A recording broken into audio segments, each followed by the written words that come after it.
Nancy Savage is suing the mother of her grandson, Melissa Balding, for bail money. Nancy says Melissa and her son were arrested on drug charges. All right, everybody listen very carefully because this is a long saga to get to a simple question. Miss Savage, I assume this is your son. Yes, it is. This is his girlfriend. Yes, it ex-girlfriend. True. They have a child together. True.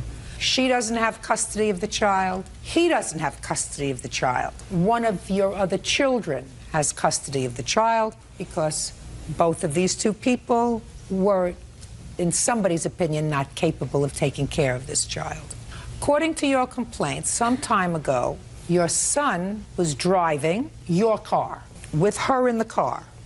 When did that happen? About a year ago, a little over a year ago. Let's have a month. April 30th, 2004. He's not your only child, is he? No. Perfect. It's a perfect example of don't put all your eggs in one basket. When they got pulled over, there were drugs in the car. I assume, Miss Savage, that they didn't belong to you. Right. So the two of them got hauled into court and your car was impounded. According to you, you bailed out your son and Ms. Balding, and you want your bail money, which was how much? $750. You were to pay for the towing fees on the car and the impound fees. The impound fees. That she's not going to pay for because the Hulk over here was the one driving your car, right?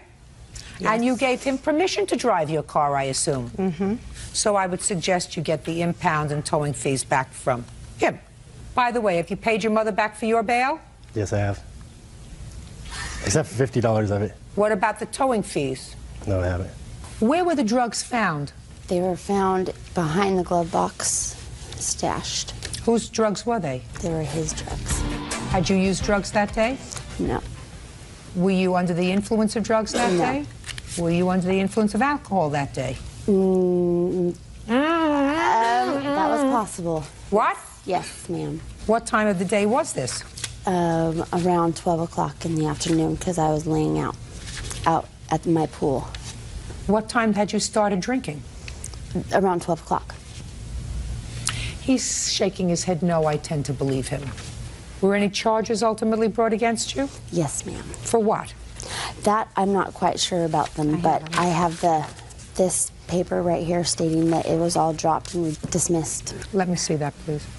I have on the bail slip that I got her what her charges were. Can I see that, please, too? And she has one more charge than my son was, which I believe is being under the influence. She admitted to the police that she had taken somas. What is that? It's a muscle relaxer. Not that day, but previous. Now tell me about the call you received, Miss Savage, from the defendant about the bail. First of all, one of their friends notified me that their car had been pulled over, so I went to where it was because it was less than a mile from my house. And I asked the officer if I could get my car, and he said no, there were drugs involved, and one of them was under the influence, and so they were going to impound it. So I asked him where my grandchild was, and the officer went over and asked Melissa, and she told him it was at her apartment. So I told him I would take responsibility and go get Brian and have him stay with me. Who was watching him? Some of their friends.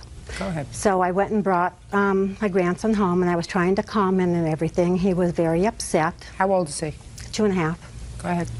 I told him that Mommy and Daddy were having car problems, and when their car was fixed, that they would come and get him, and he told me that I should take him to where they were. So Melissa started calling. The first call, she was like, you have to get me out of here. I can't stay in here. You need to get me out. I'll do anything. Whatever it is, I'll pay you back. Just get me out. And that was the first of one of many calls. I probably got between 15 and 20 calls that night, and every time she called, she woke my grandson up. And What about your son? He called me once. Did you go and bail him out? I bailed both of them out. No. He called you once. Once. When did you bail him out? Steve got released around 2 o'clock that afternoon, and Melissa got released 8:30, 9 o'clock that morning because there was a woman in jail that Melissa had identified for another crime. Oh, just a second. This incident happened at 12 noon. No, the incident happened at like 10 o'clock that night that they were pulled over. Yes. Oh, so she had been drinking from 12 noon until 10 o'clock at night, according to her. Oh, I didn't understand that. Now I understand. Okay, and during that whole time, she called you numerous times. She called me about 15 to 20 times, and she told me that they wanted to test her for drugs and she wasn't going to give them a urine sample, and that when she had to go to the bathroom that she would have the girls in the waiting cell stand around her so they didn't know that she was urinating. Step up. What happened to your case? My case was dropped before hers was. What kind of drugs were found in the car? Marijuana, pills, and methamphetamines. Whose were they? Hers. That's interesting. Not yours. And the marijuana was mine. I admitted to the cop when we were stopped. He asked if there were any drugs in the vehicle, and the marijuana was in my pocket. And I handed that to him, and he found the other drugs when we asked for my license and registration. When she opened the glove box door, he saw a container that everything else was in. Who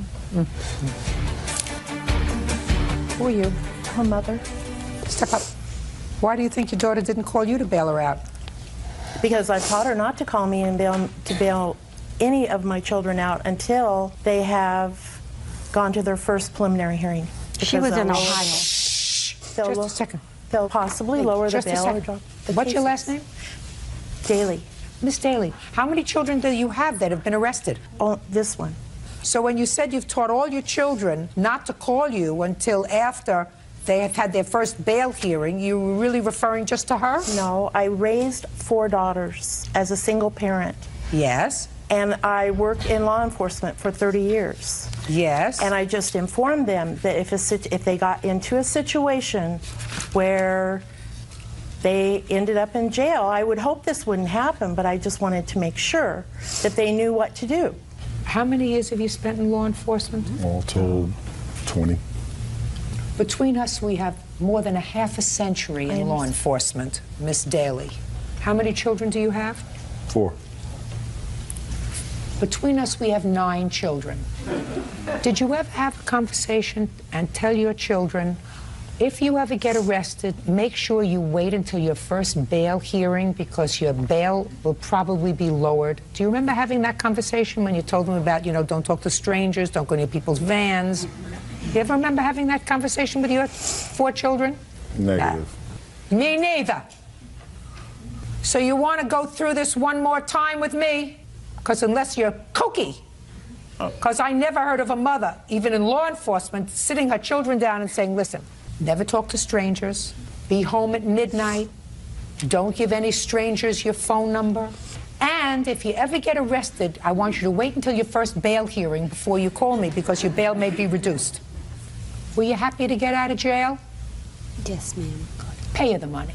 Judgment for the plaintiff in the amount of $750, that's all. Parties are excused. You may step out. Ashley Coggins says she loaned money to ex-boyfriend Daniel Piper so he could buy a 1990 Mustang. Ashley says Daniel has never paid her back. Ms. Coggins, according to the complaint that I read, you and Mr. Piper lived together for a period of time. Yes. And you took out a loan. Yes. And the loan was to be primarily used for a car for you. What kind of a car did you buy? 1990 Mustang. How much did you pay for it? $3,200. How much of a loan did you give him? $4,500. What'd you do with the rest? Well, she got a portion of the money, approximately $300 to $400, and the rest of the money I used to plate the car and insure the car. And then shortly after the loan, the two of you broke up. Yes. He made some payments on the loan and then stopped. Yes. You want him to pay the loan. Yes. Mr. Piper says that he was forced to sell the car, stop making the payments because you moved out of the apartment, leaving him with the lease and the bills. And he couldn't do everything, so he stopped making the car payments. Well, I paid some payments. I did not. How many payments did you make? I believe 4. And in what amount? 122 and some change. Does that sound right? I believe he made 4, but only $55 have been made since the payments were always late. And they were adding the interest and the payments were always late. He's only actually paid $55 on the loan. Can I see your last statement, please? Yes. So I can look at it.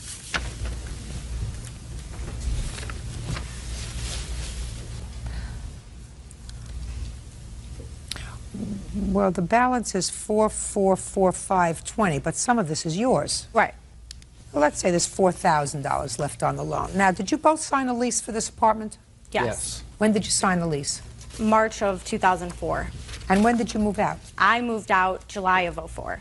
Are you still in the apartment? Yes. What was the rent on the apartment? $735 a month. And what was your financial arrangement with regard to the rent? I was supposed to pay all of the bills, the electric and the cable and the cell phone bills, and him and his brother were supposed to pay the rent. They were supposed to split it. Were there 3 of you living there? Yes. Is that right? My brother did move in, but we were not splitting the rent. That wasn't the agreement. Yes, it was. Shh.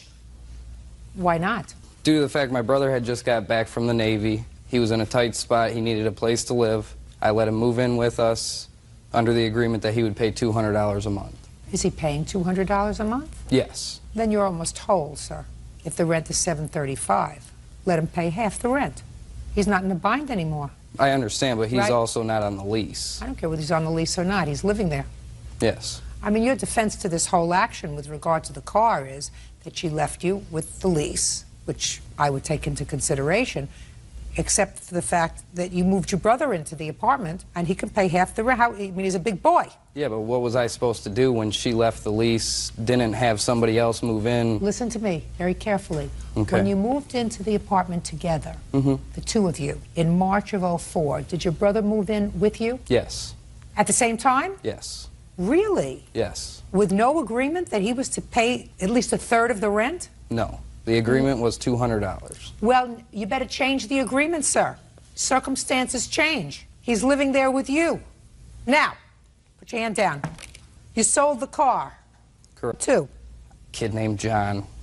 Did you put a sign in the window? No, I didn't. Well, how did you sell it? The kid came to my mother's house where the car was parked in the backyard. He had them get a hold of me because he wanted to purchase the car. You mean it was like a Karnak? He said, oh, this must be a car that's for sale? Well, the person that I bought the car from was friends with this kid. He was looking for that kind of car, so he came to me. How much did he pay for the car? How much did he pay for it? That's my question, sir. It doesn't give you an opportunity to think about an answer. I just you should didn't know hear that. You should know that like that. Yes, Don't play with me. He paid $1,100 for the car. Why didn't you give that $1,100 to her? Why would I give it to her? Well, who's supposed to pay this loan? Me. But you haven't been doing that. At that time, I was still paying the payment. But then you stopped. Correct. So why didn't you give her the $1,100? Because I was paying the loan at the time. It was. But then you stopped. The $1,100 by that point was gone. I mean, the situation I was in, I didn't Who is this? have. This is my girlfriend. What is she here for? Because she's been the one dealing with Ashley during this whole thing. Why is she dealing with Ashley? Because I repeatedly, to talk to her. I repeatedly asked her not to call me. If she needed to get a hold of me, I asked her to ask her mother to call me, to email me, or to have. I don't want to hear you unless I ask you a question. Okay. I repeatedly asked I'm her getting not to call me. frustrated with you, Mr. Piper. Okay. I'm getting frustrated with you, Mr. Piper. Somebody takes out a loan for you. You promise to pay them. You stop paying them. You sell the only equity that exists, which is your car. Well, to tell you the truth, the car wasn't part of the loan. Well, what was the loan for? I'm saying there was no, that wasn't collateral on the loan or anything like that. Okay, this loan was just a personal loan. It wasn't a car loan. I understand what it was, sir. She Okay. took out the loan to enable you to spend $3,200 plus tags and fees to buy a car. Correct. Of course I'm correct. You think you're smarter than I am? No, ma'am. On your smartest day. You're not as smart as I am on my worst day. Okay. What do you want? I was wondering if I could say something. Of course. I haven't had lunch. Well, Danny was with Ashley throughout their whole high school career. I don't give a, listen to me. I listen to me understand that. carefully. I don't give a rat's behind whether they were soulmates in utero. Okay. He took money from her. I understand listen, that. Try to be quiet and watch my mouth. He took money from her to buy a car. He stopped making payments on the car. He stopped making payments to her for the loan that she took out to enable him to buy a car. And then he has the gall to sell the car and not give her the proceeds. She lived with Danny, was very unsatisfied with whatever Danny did. Left, did not pay any rent, didn't pay anything, asked him, oh, she is always in contact. Did you pay the rent? Did you pay this? Did you pay that? If you walked out, you are supposed to find someone to take your place. She did not do that. She left Danny with everything. Left him with the rent, the utilities. He had shut-off notices. Listen to me. A roof over your head is more important than a loan payment When that my she mouth should have never... starts to move, yours is not moving. Do you understand that? Yes, Your Honor. Danny has a brother, a big, strong guy who served his country, who came back, and who now has a roof over his head, cable, gas, electric, rent. And these two boys have to manage to pay $735 rent. And they can get that by collecting cans if they need more money. His brother, if he is trying to find a job, can go and work in a fast food place for minimum wage. You can make $350 a month doing that. He has no right not to pay his debts. And if you are making excuses for him, I'm not. Good, then you deserve each other. Judgment for the plaintiff in the amount of $4,000. That's all. Step out. 20-year-old Michael Schaefer is suing ex-roommate, 22-year-old Jacob Tyler, for damage to his property. Michael claims Jacob removed items from the apartment and left them outside.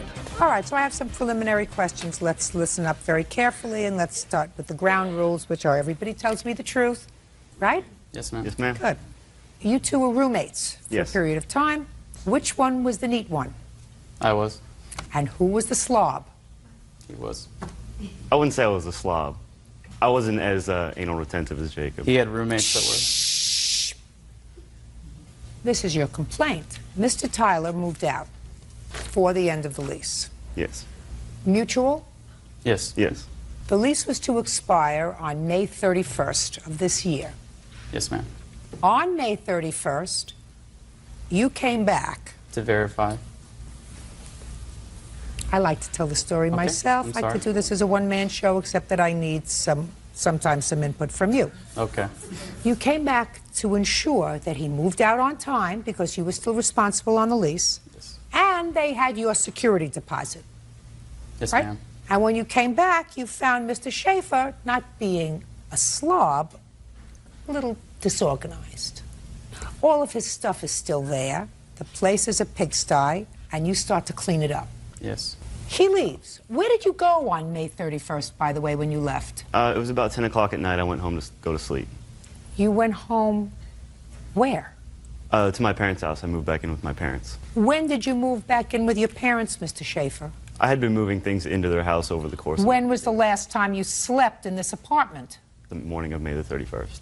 Now, you have to be very careful because I'm going to put you in between a rock and a hard place, sir. When you went back to your parents' house to sleep at 10 p.m. on May 31st, you were aware of the fact that the next day you were supposed to be totally out of the apartment, or midnight that night, Yeah, correct? Correct. But you went home at 10 o'clock, Yes. and you still had a lot of stuff there. Yes.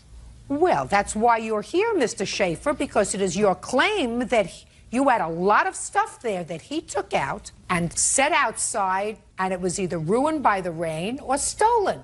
So it's a lot of stuff. Let's see how much stuff you say was there. $713 worth of stuff. About Now, 400 of which was the TV. Why didn't you take that stuff and have it out when you were supposed to? I hadn't realized how much stuff I had accumulated. I didn't realize how long You it would mean take. it just came up and bit you on the behind?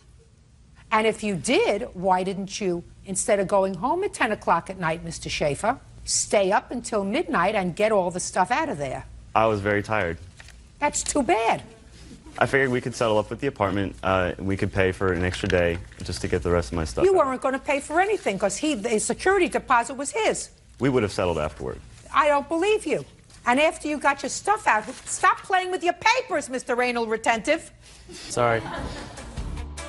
You were supposed to clean it after you got your junk out. I had been cleaning that day, and Jacob actually came by the apartment to clean and to patch holes that he had punched in the walls because he had quite an anger problem. Just a second. So you had been cleaning that day? Cleaning. Is that what you're telling me? You had been cleaning that day? Yes, I vacuumed the carpets. I was moving my stuff out, just going through the whole process. Mr. Schaefer, you're full of baloney. Your stuff wasn't out of there. As far as I'm concerned, the landlord could have taken your stuff and thrown it in a dumpster at midnight. He's not responsible for your stuff after midnight. I cleared it with the apartment manager the following morning. Oh, you did? Yes. Where is the manager? I want to interview the manager. We don't have that manager Well, here. that's too bad because that's hearsay. When a lease is up, it's up. Before I left the apartment, Jacob was patching the holes up, and I had said, you know, I'm going home. I'll be back in the morning for the rest of my things. Don't touch anything. He said, okay, fine, and we left it at that. Is that what happened, Mr. Tyler? Yeah. What happened? I told him that it was unacceptable because when I got there, the fridge still had food in it. There was no cleaning done in the kitchen. The vacuum that was there wasn't even being used on the carpet. I cleaned a bathroom that they never cleaned since we moved in there. It was beyond filthy. I came back to actually patch up the holes in the wall. What were the holes in the wall from, sir? From me and parties that they had been at, and I got upset because there was all these kids that were underage drinking, and I have pictures to prove that they were. Do you have any proof of what this place looked like when you got there? I have a witness, but she's in the Air Force boot camp right now, and I can't help you there with that. I know. I have no I'm sorry. control over the Air Force. Yes, ma'am, I know. I like to think I would like to, but I don't. Mr. Tyler, Yes, ma'am. you had $440 in security deposit. Yes, ma'am. Did you get any back? I had 140, and I have a copy showing the amount which was taken out. Can I see that, please? And also at the top, ma'am, this is the part where I had the power turned off, and Mr. Schaefer was supposed to get it turned on in his name. He didn't. We never so the apartment, talked about that at took all. care of it. The apartment charged me for the water, the trash, the electric that he accumulated. So you lost your security deposit? Yes, ma'am. And Okay. the added rent was for... Now, did you patch up the walls? Yes, ma'am, I did. Because there's nothing here about patched walls. I have this also that says that there's new contact, lots of resident damage into... Well, it doesn't say here anything about charging you for holes in the wall. No, that wasn't- Which means that but they you were patched charging- them. I'm speaking. Listen to what I'm saying to you. It's not here to hurt you. I said there is nothing that indicates from the apartment complex that they are charging you for holes in the wall.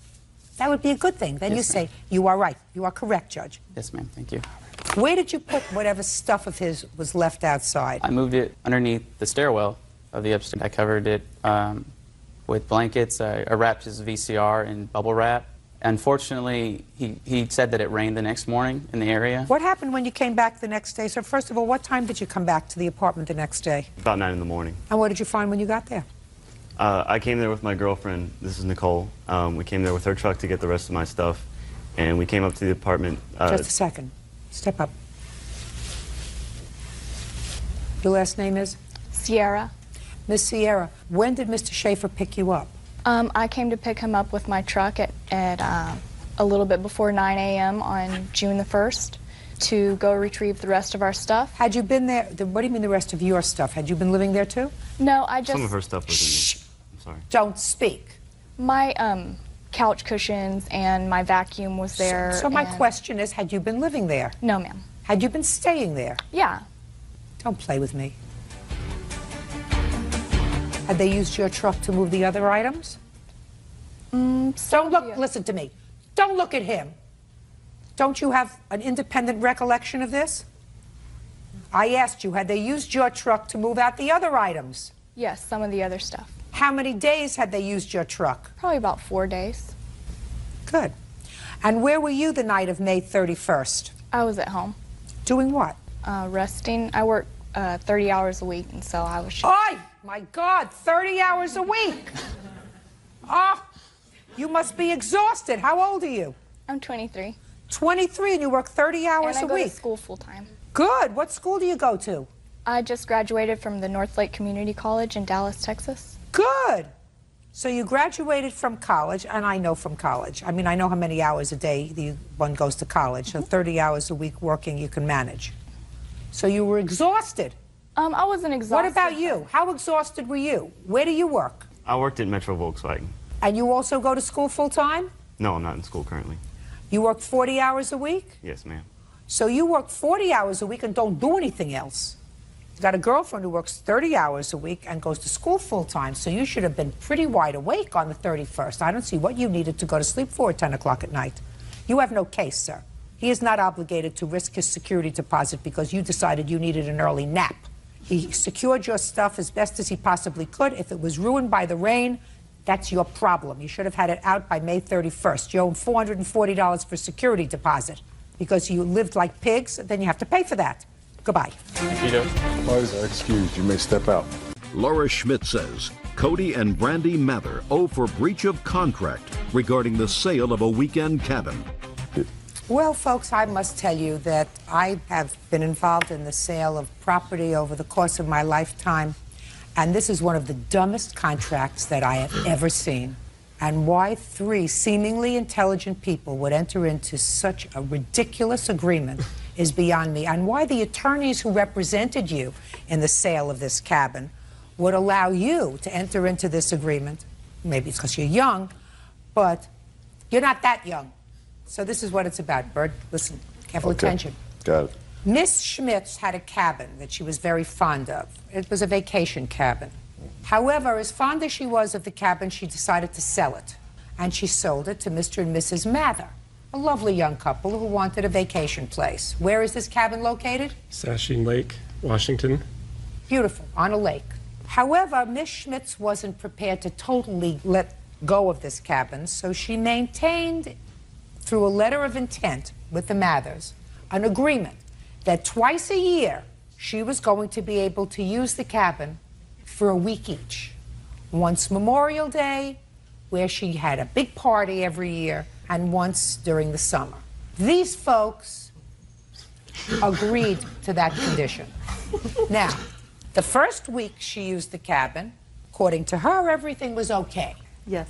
But when she was planning the second weekend, Mr. and Mrs. Mather were having second thoughts already about this agreement.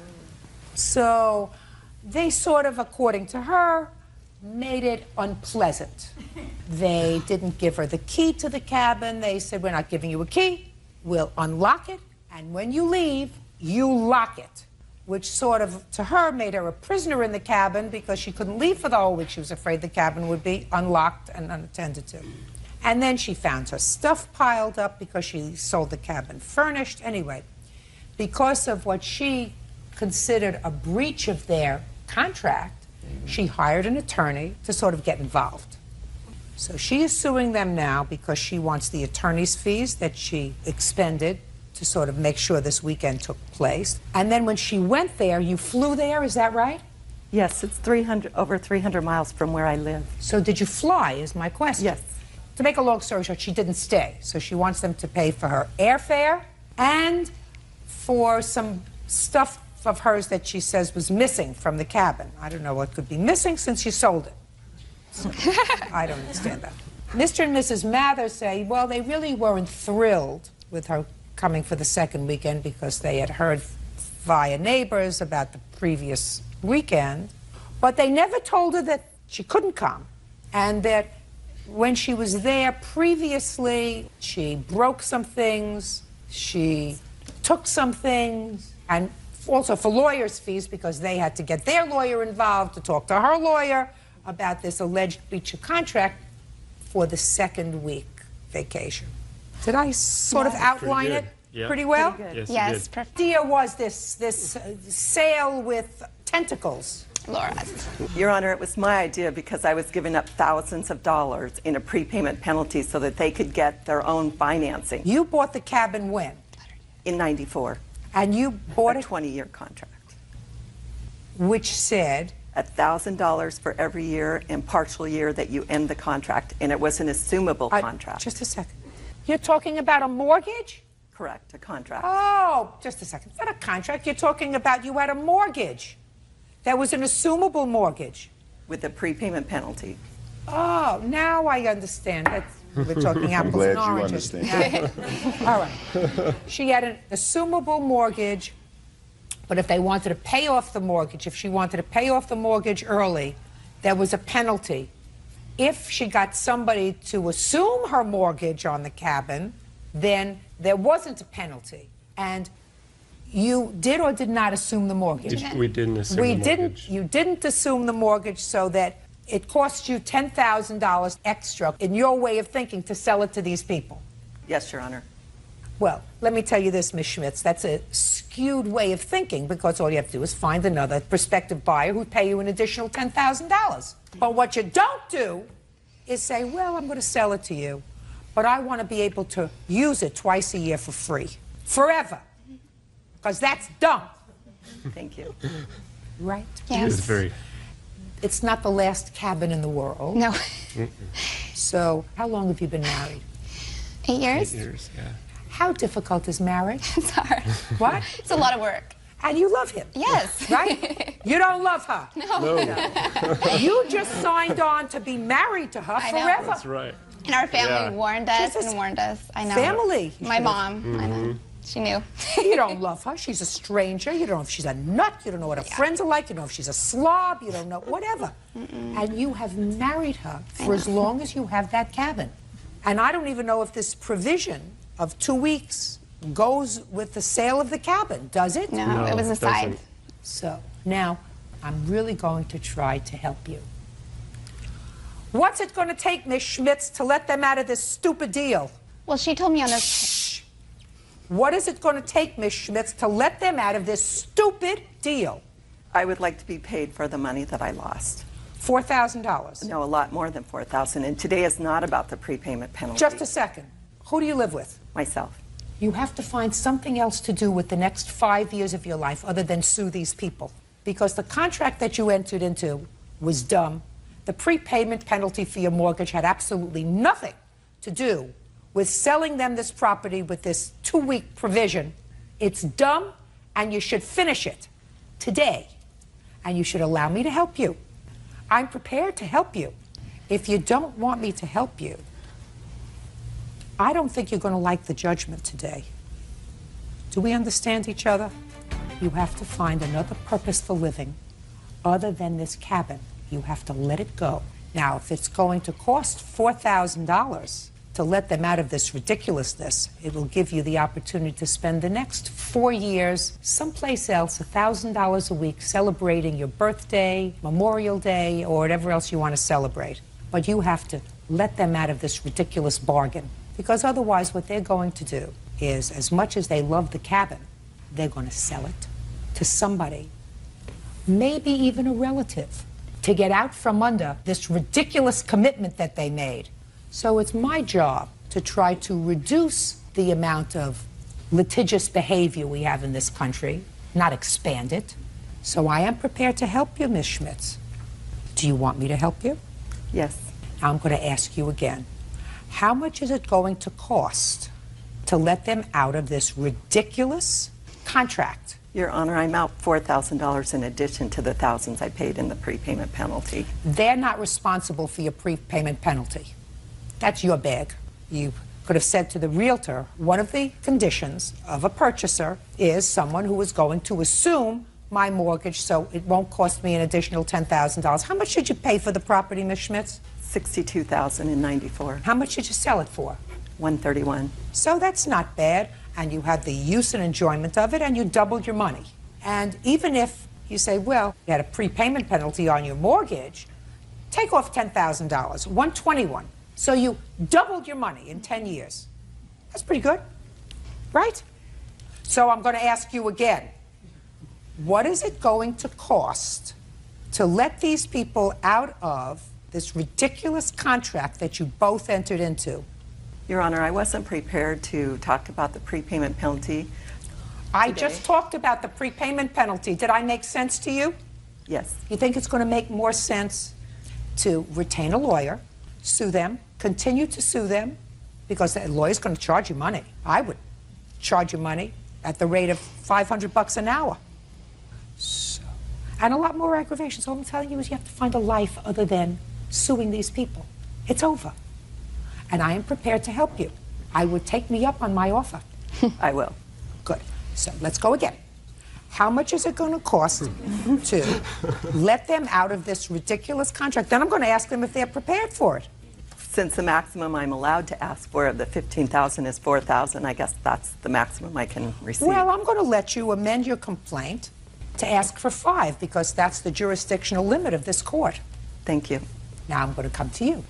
Ms. Schmitz is prepared to have me enter an order that says, upon the payment of $5,000, that she will declare null and void the requirement that she use the house for 2 weeks a year, and then you will both withdraw these claims. What do you think? I agree. That sounds good. Sounds great. Very smart. Now we are. Okay. You have a copy of the letter of intent that forms the basis of your lawsuit?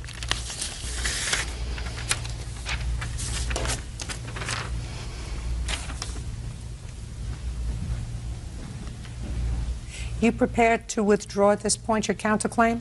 We do. It's going to be a very simple order that I will sign, you will sign. So I'm going to ask you to wait outside. Bird will call you. Yes. Your Honor, in good faith, I offered them the use to negate that offer. Absolutely. Thank you. We don't want to use our home. Absolutely. You don't want to use your home. You don't use their home. Go. Goodbye. Have a happy life. Good luck. Thank you. Carolyn Doyle is suing her ex-boyfriend, Matthew Peterson, for a loan to fix his teeth. Matthew says he helped Carolyn fix her house. Miss Doyle, you used to live with this gentleman. How long did you live with him? Matthew and I started dating July 4th of 1999, and he lived with myself and my children off and on for a total of about 2 years. 1 year, then moved out, then moved back in for a year, then moved back out. And during that time, which we'll pinpoint better later, you claim that without your authorization, he forged your name as a co-signer to a loan for some dental work that he wanted. I don't know if he ever signed my name. He did open an account and took out a dental loan using my Social Security number, and it shows up on my credit record as Okay, but you never signed it. No, I did not.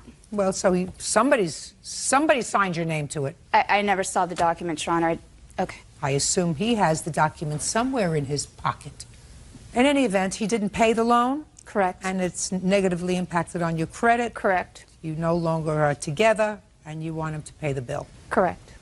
Smile pretty, Mr. Peterson. What was wrong with your teeth?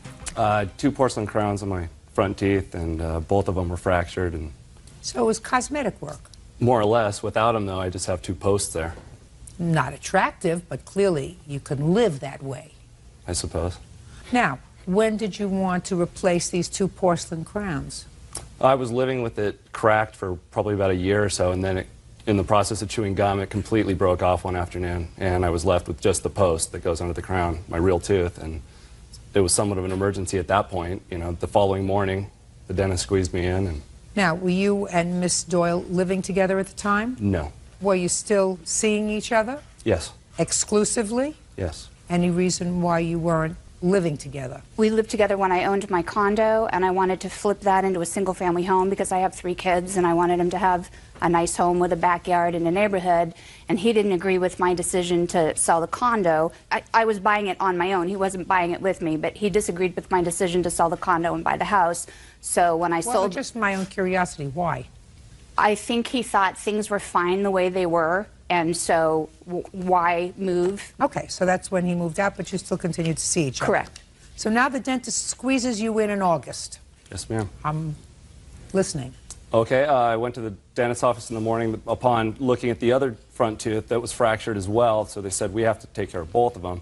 I couldn't cover it on such short notice, so they said, well, you can go ahead and apply for this in-house credit we have here, which I did, was denied. They said, do you have a co-signer? At that point, I called Carolyn from the office, and she said, yeah, here's my number, here's the Social Security number, and I'll be back, you know, I'll have to go down there and actually sign the document at a later date, which I don't know if that ever happened or not. And they proceeded with the work, and that was it. Why didn't you pay the bill? I was making monthly payments. Now you're looking at your shoes. I made the first couple payments, and then I came late on one. She said, I can't have this affecting my credit payments, and then she said, let me just pay off the whole loan and you can just pay me.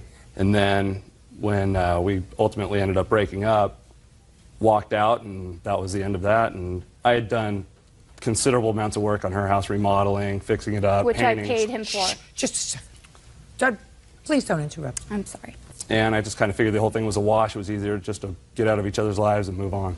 So you mean you stuck Miss Doyle, who is a single parent, raising 3 children, with bills for your cosmetic dentistry? I mean, you expect me to accept that, sir? And you think that I am not going to humiliate you in front of 10 million people? Go ahead.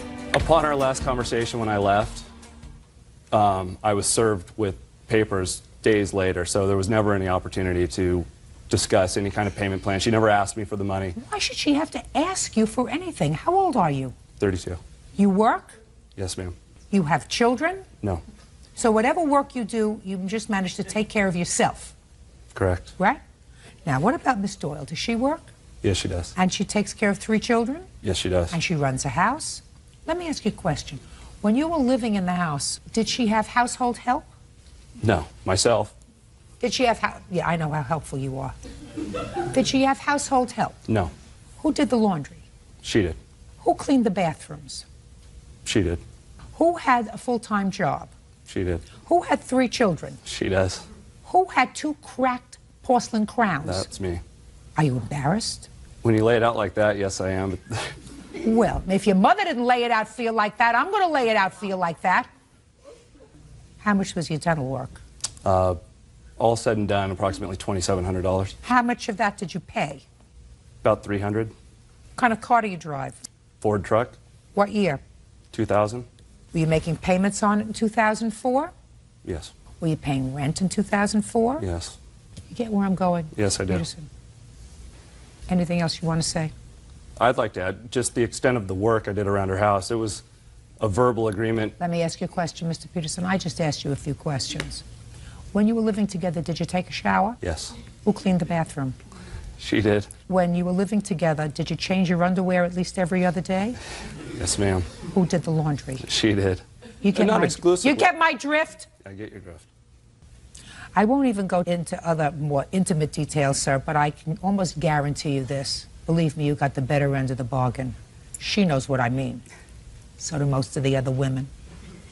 You owe her $2,400. Pay it. Thank you. That's all. Mitchell Ergensen says pizza parlor owner Stephen Lindner owes for vandalism to his truck. Mitchell claims Stephen's employees doused it with salad dressing. Mr. Urgenson, it is your claim that Mr. Lindner's employees vandalized your house and your car. And Mr. Lindner says he wasn't there. As far as he's concerned, there is no proof that his employees did anything to your house and your car.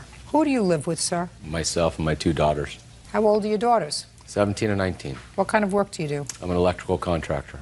And you have a restaurant. Yes. Sometime in July, according to what I read, you ordered some food from Mr. Lindner's establishment. Have you ordered from him before? Many a times. What did you order? Antipasta salad and a turkey sandwich. And did they deliver it? Yes. Remember what date that was? The 22nd is the date of this, yes. No, the The date of 22nd the is first when- order. Well, what For a happened was sandwich and a salad. we ordered a couple times and asked for extra Italian dressing prior When to did you? that. Well, I understand Okay. that, sir. I read the complaint. I read your complaint very carefully. Sometime before this incident, you had ordered a sandwich and a salad. Which was 2 With weeks as- before. That's what I want to know. Thank you. 2 weeks before this incident. And you had ordered a sandwich and a salad with extra dressing for the salad. What kind of extra dressing did you want? Italian dressing. A couple extra cups. And had you ordered that before? Yeah.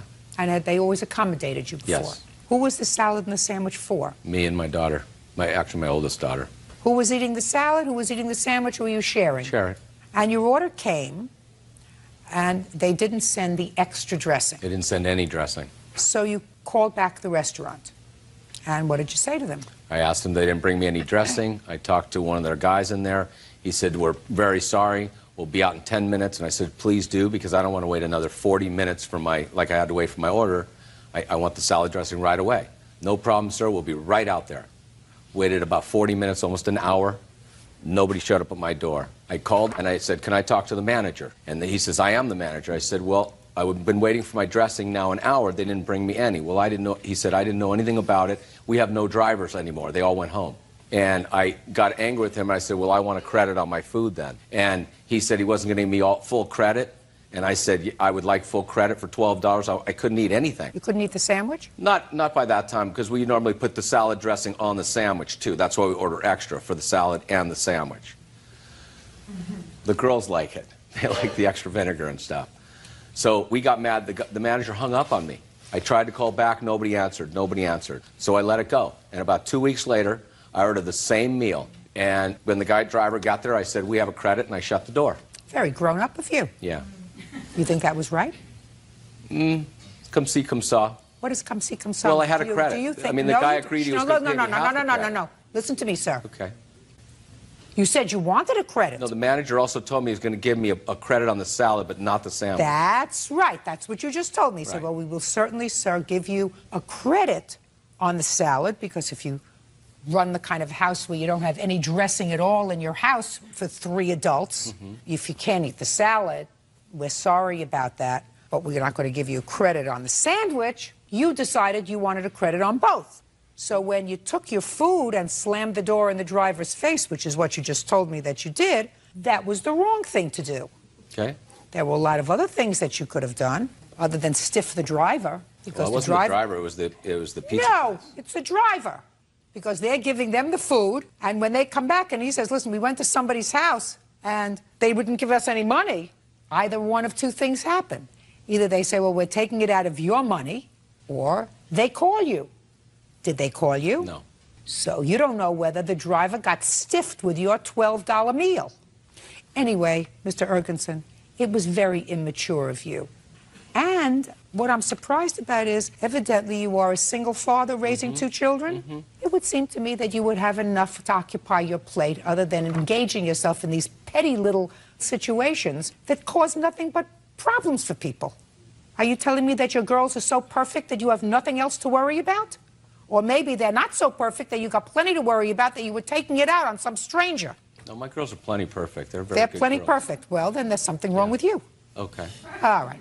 Now, For a single father that runs a business for 20 years and raises two girls since they've been 2 and 4, I think I'm pretty good. well, then I want to tell you something. If your girls are perfect and you run a nice business and you don't have enough to do with your time, I'd start volunteering a little bit more, because this business is ridiculous, petty baloney. So now what you're complaining about is that the next day, No. 2 days later, No. that night, That night, I had 4 guys come to my house and try to strong-arm me for $12 at my door and threaten to ask me to come outside so we can take care of outside. okay. And I so shut you the had, door in their face. So this little escapade of yours, then 4 people came back to your house To threaten me and from wanted this the place. 12, just a second, and said they wanted the $12, and Yeah. again, you slammed the door in their No, face. I told them I have a credit. I said, where's the manager? The guy, this one over here, says, I am the manager. And I said, you're the manager from the place? Well, great. Do you remember this? He says, no. And the other guy that's not here today says, oh, you were the one that complained about the salad dressing. I said, so you know about it. You know what happened 2 weeks ago. He said, yes. And I said, okay, then you have a credit with me. If you have a problem, tell the owner to call me. We'll deal with it in court. If you want to sue me for 12, sue me for 12. So that's how it happened. Volunteer. They threatened me in my house. Volunteer. It was a stupid thing to do. Should have written it off. You understand? Yes. You're dealing with somebody who's got a little too much time on his hands and a little bit too much aggression in his gut. First of all, Mr. Ergenson, when you order a salad with dressing and a sandwich, the sandwich is. So what you're doing is saying, when I asked you, well, why couldn't you eat the sandwich? You say, we'd like to put the dressing on the sandwich. You're not entitled to that. You're not entitled to that. But the sandwich comes along. Yeah. The dressing comes with a salad. You want dressing for your sandwich, go to the store and buy a bottle of dressing so you have dressing for the sandwich. But it's not the same dressing. Their salad dressing has their own taste and their own life. It's like when you go to different restaurants. When you go into different restaurants, do you like different salad dressings that different restaurants serve you? Mr. Ergenson, listen That's to me what very happens. carefully, sir. Okay. Then you don't say, send me extra dressing for the sandwich that I'm not entitled to. You say, I'm prepared to pay you extra to send me extra dressing because I like dressing on my If they sandwich. said it cost extra, I would have been happy to pay for it. Did you? Just a second. Happy to pay for You it. were getting something for nothing. You wanted something for nothing. You're No, not I did entitled not. to that. No, I did not. Mr. Ergenson, you're a big baby. Okay. That doesn't Thank mean you. you're a big baby. Thank you. That doesn't mean your people were entitled to vandalize his house. Now, Mr. Ergenson, I will take a look at the photographs of your house And my car. and your car. And I have the cups that they used. I don't care about the All cups that right, they and I have a used. new cup too. But shows in the pictures.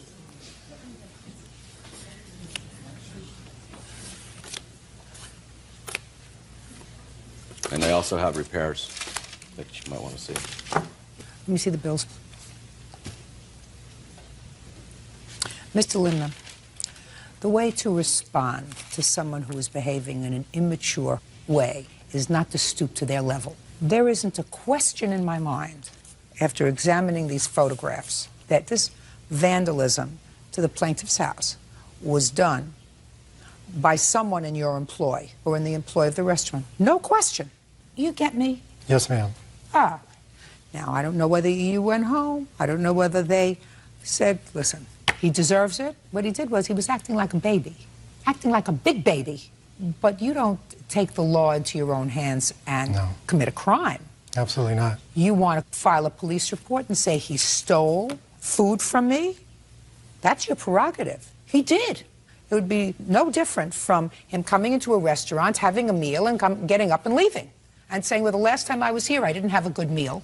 And I wanted a credit, and they wouldn't give me a credit. So this time, I'm enjoying my meal, but I'm not paying for it. No different. What he did was, he stole from you.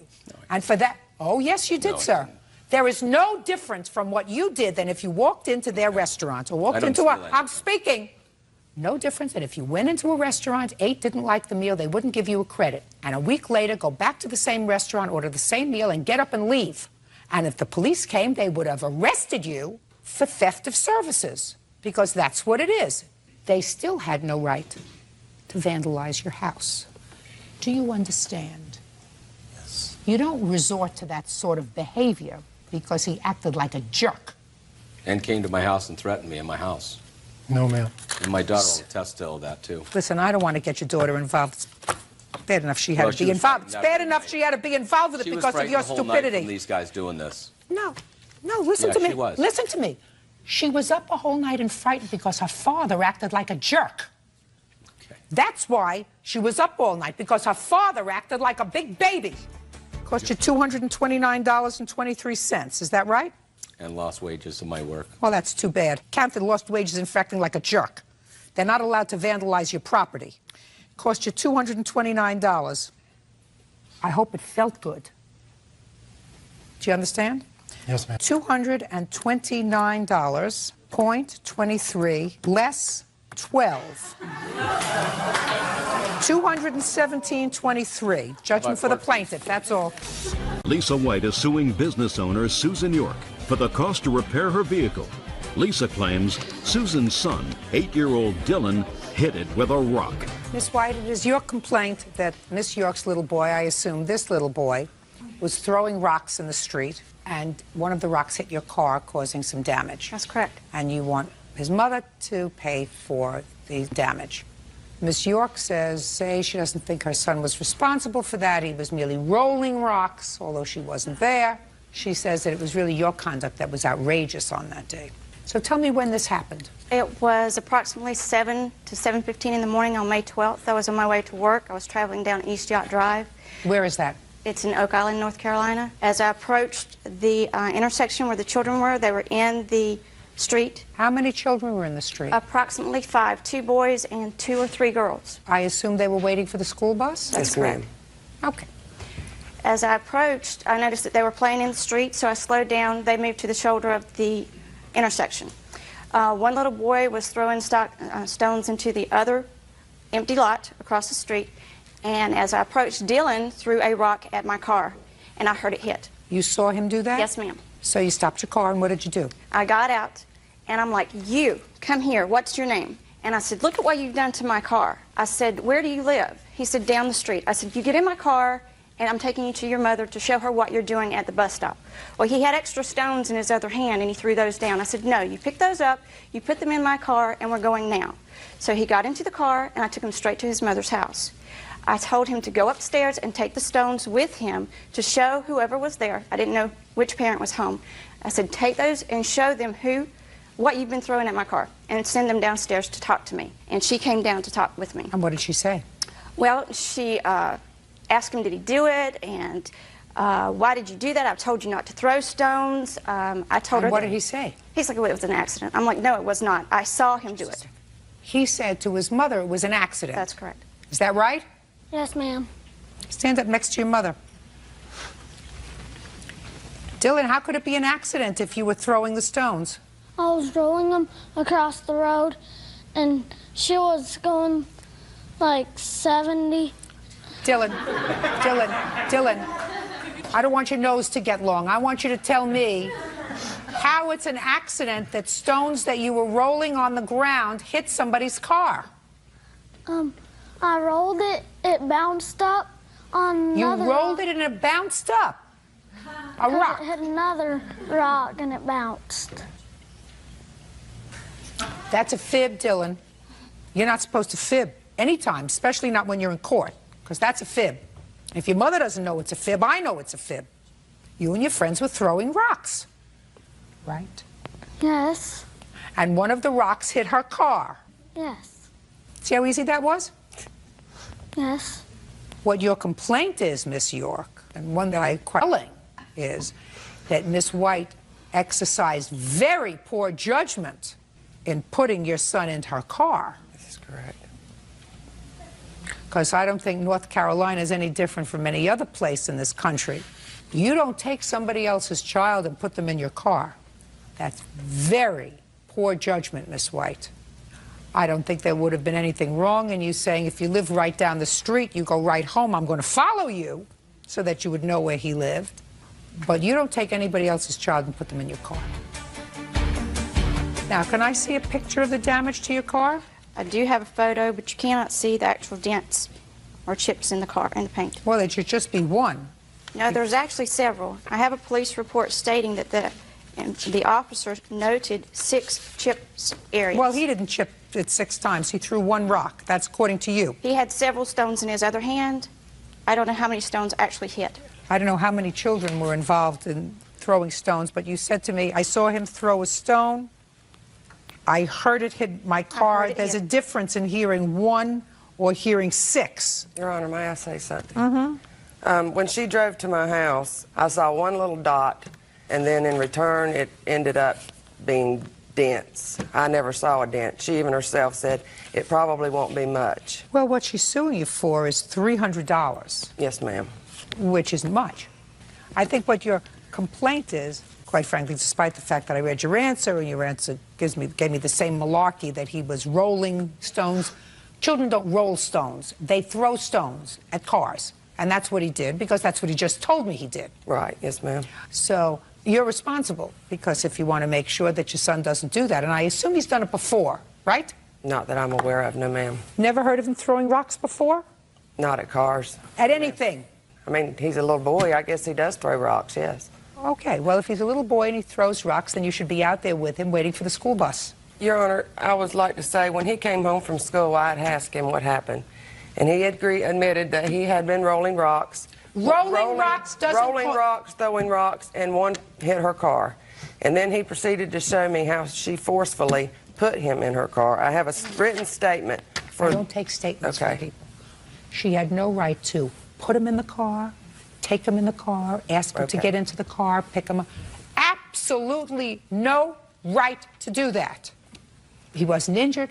He went off to school that day. Did you go off to school that day? Yes.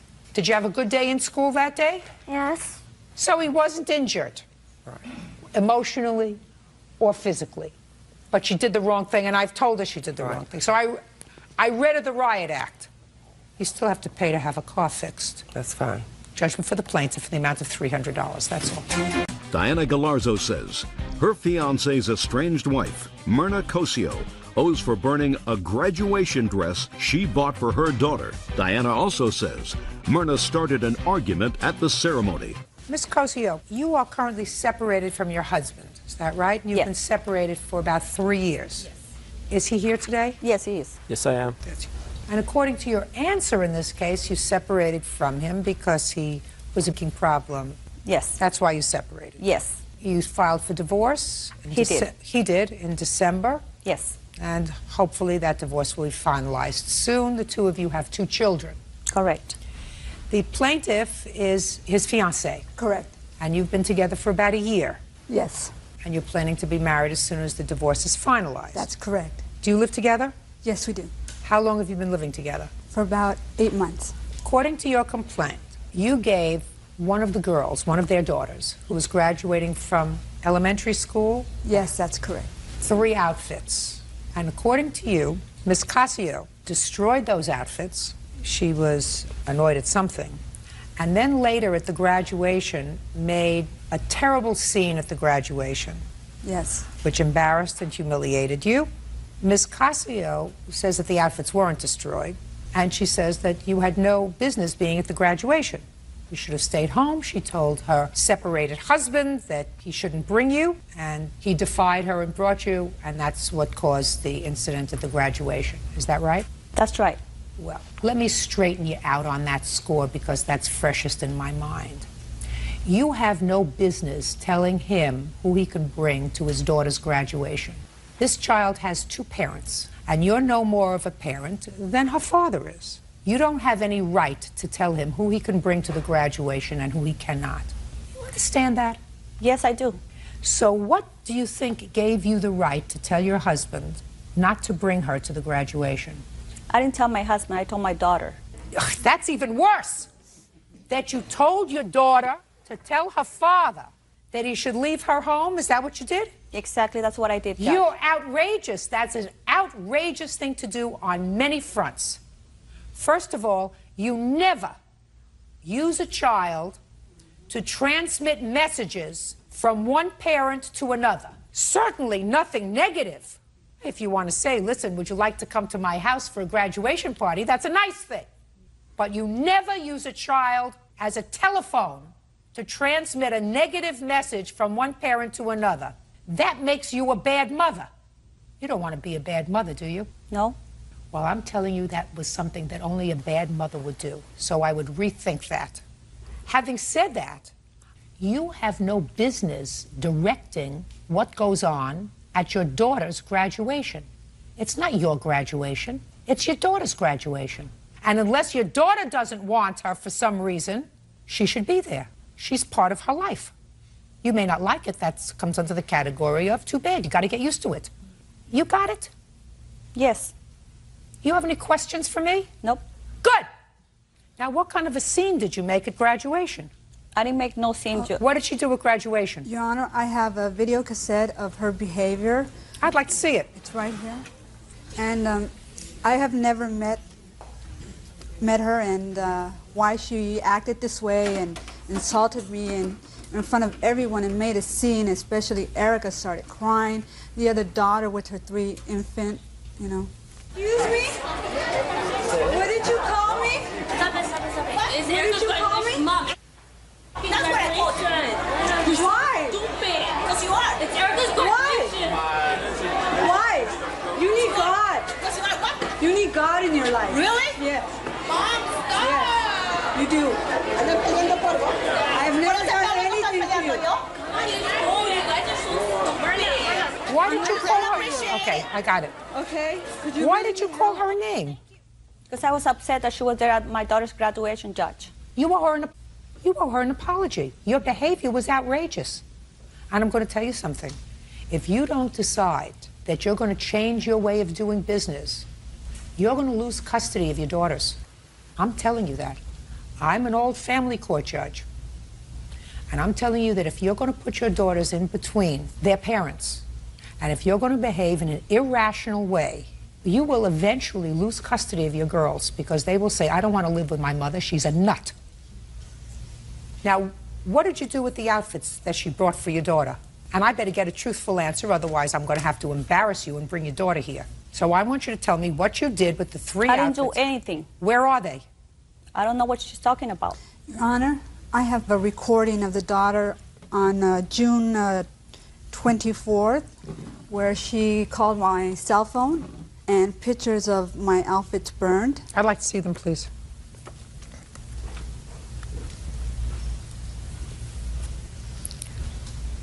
Where were these pictures taken? Apparently, she burned them, and either she walked into my property or threw them right next to my truck, keyed my car, and I have a police report. Oh, well, she's crazy. Sir, I think that you ought to go into court and seek custody of your daughters. I wouldn't let my daughter stay with her. There's something badly wrong with her. Mr. Casio, step up. Step up, sir. Yes, Your Listen Honor. to me very carefully. How old are your daughters?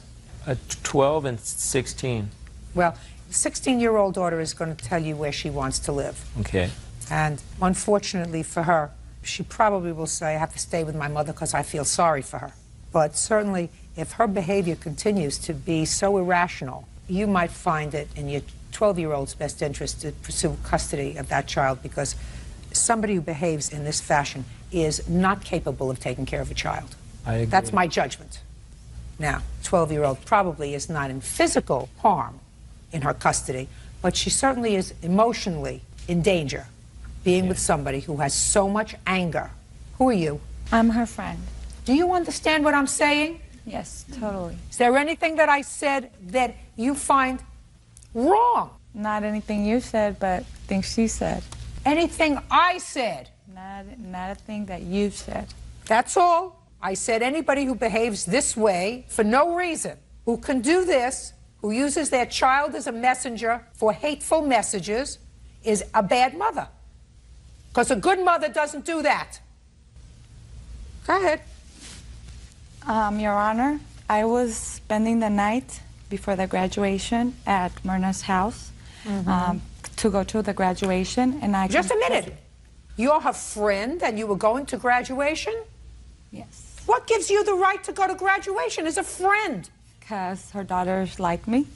What gives you the right as a friend to go to their graduation? Because their mother invited you? Yes. That's why she was there. Now let me ask you this question. Would you believe that he was acting like a nut if he came up to you and called you vile and vicious names and told you to get out because he didn't want you at the graduation? Would you think he was acting like a lunatic? Not necessarily. Well, what would you think of his behavior? Listen, if I had been told prior to coming that I wasn't wanted there by my daughter calling... Just a second. Erica, her daughter did not say, I don't want you to come to graduation. No, listen to me very carefully, madam. She said, I told my daughter I didn't want her at the graduation. That's what she said. Oh, let's bring Erica. I'm not going to do that because that's what a bad mother would do. She's not asking to bring Erica. I am. I'm telling you, she didn't turn around and say to you, oh, I wouldn't do that to my daughter. She's a bad mother. She's so full of anger and hate in her heart that it obscures her judgment as far as being a good mother. And she better change, otherwise her daughters will grow up to hate her. They will hate her. And as far as her going over there and doing whatever she claims she did, it didn't happen because I was with her. I'd like to hear what the child said on the answering machine. Could you bring it up here, Bert, so I can listen to it? Go ahead and press the middle button. That's a message she left on my cell phone at 6:20.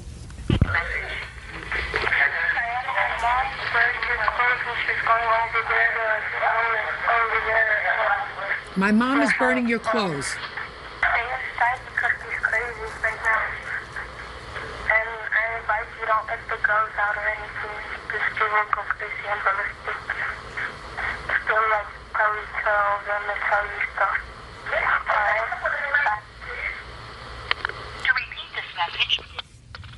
You think your daughter was lying when she says my mom is burning your clothes? We had an argument that morning, Your Honor.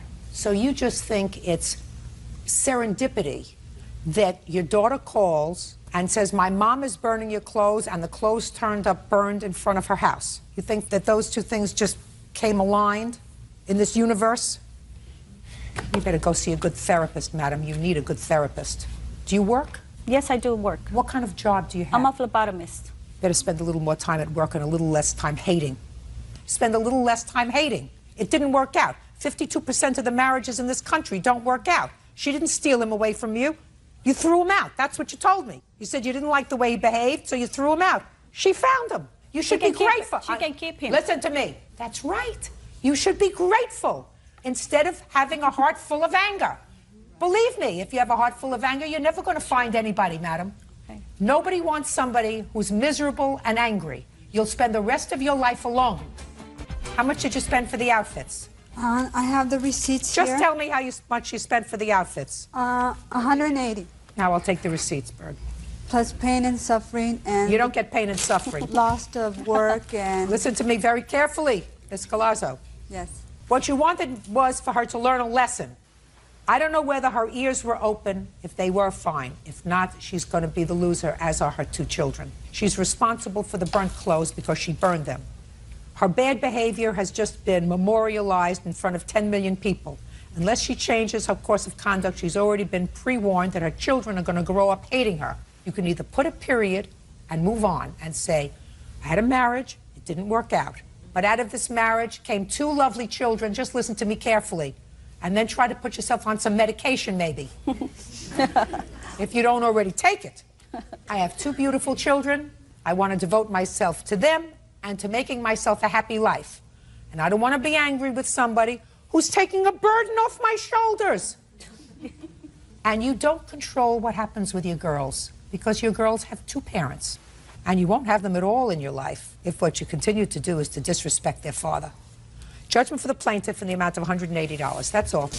Basil Aziz is suing comedy club owner Jay Robertson for the cash prize from a Player of the Year contest.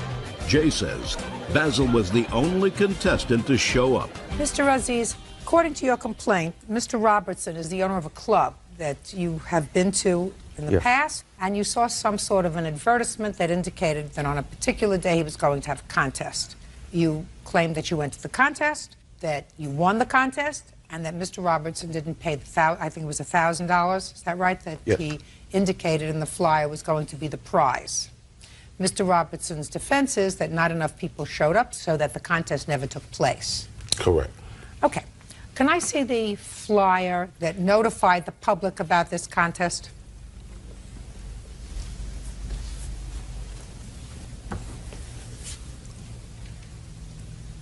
Your club is in Virginia, sir? Yes. What kind of club is it? It's a comedy club. And you had these prepared?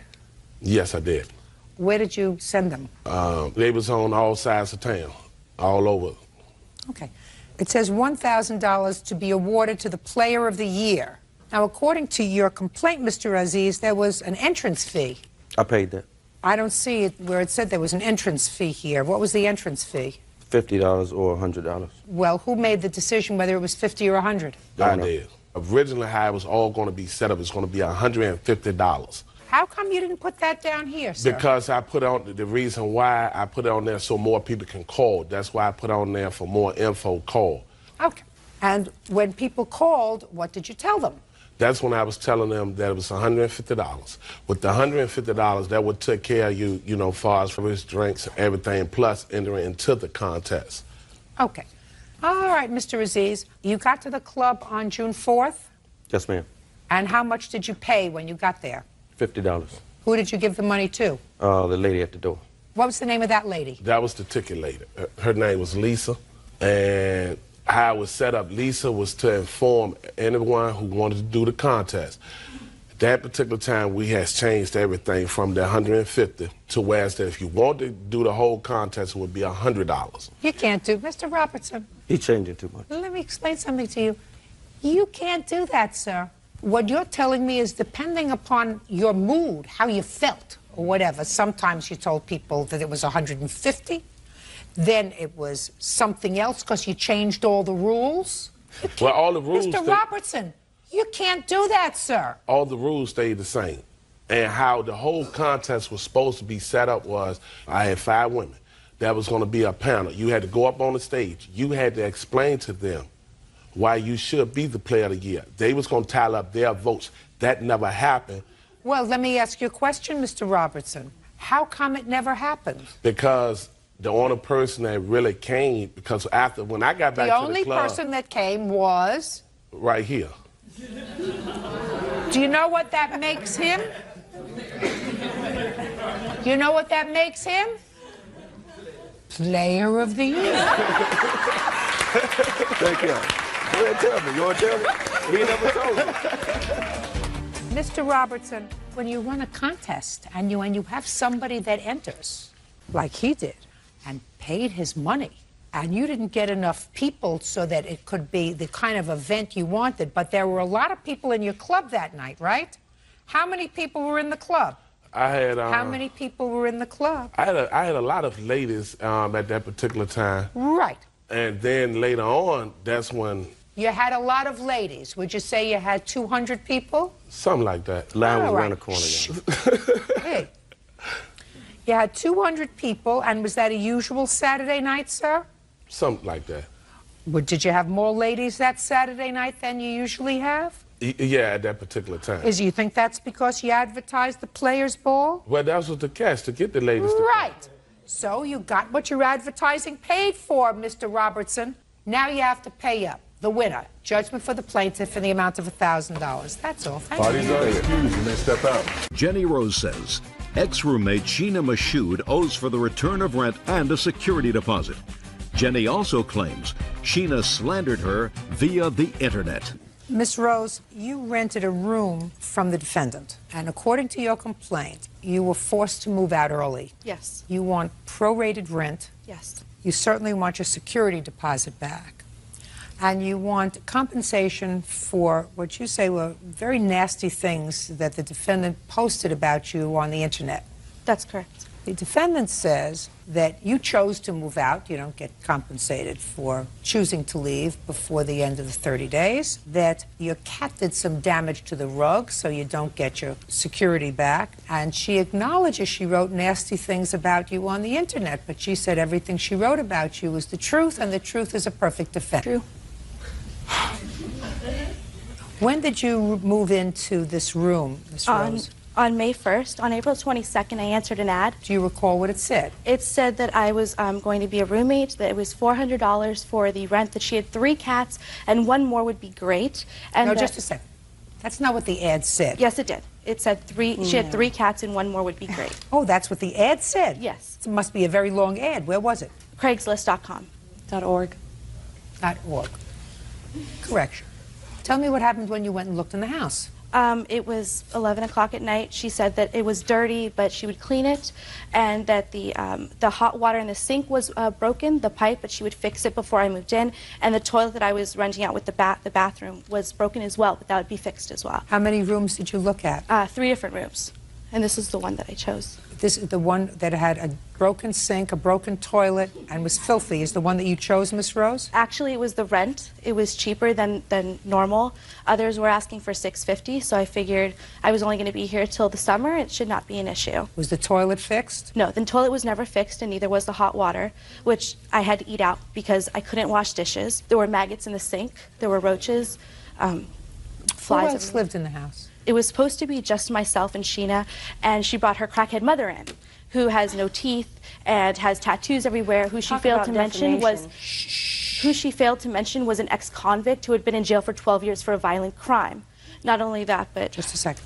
When you moved in May 1st, was her mother there? No, her mother was not there. When did her mother move in? Her mother started coming by in the middle of May and started hanging out, bringing her other crackhead friends who had no teeth.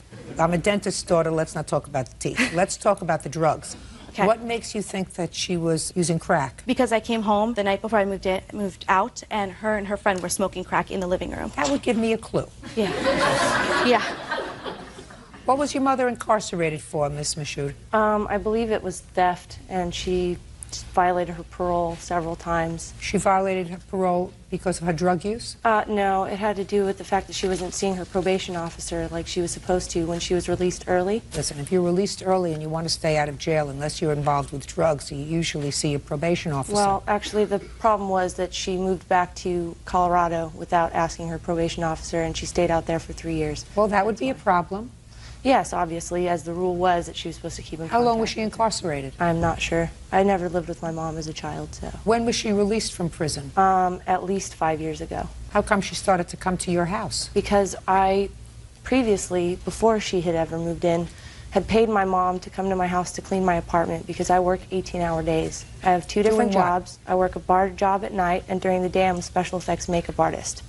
I work very hard, and I don't have time to spend, even if it is 4 hours that I get to sleep, to spend cleaning up my apartment. You mean there's nobody else that could clean your apartment other than your mother? Well, I don't trust anybody else to come into my apartment because I have many things that are worth a lot of money. So what you're telling me is you trust your mother? Yes, I do. The mother who she says, and I believe her, yes, invited somebody into your home and they were smoking dope in your house. Nobody else other than my mom was invited into my home. Well, she did.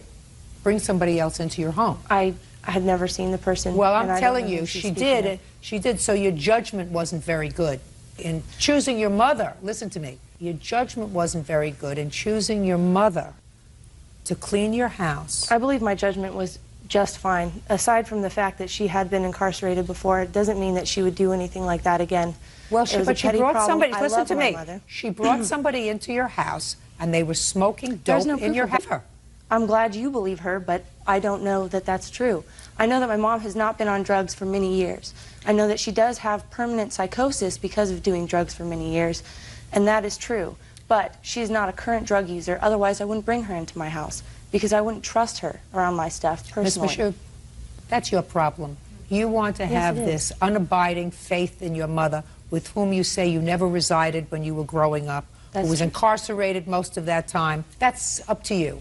I absolutely, 100% believe her when she says that she came home the day before she moved out and your mother was in the house smoking dope, which, as far as I'm concerned, gives her the right to leave in the middle of the month. Well, I'm speaking. What day of the month did you move out? It was the 18th.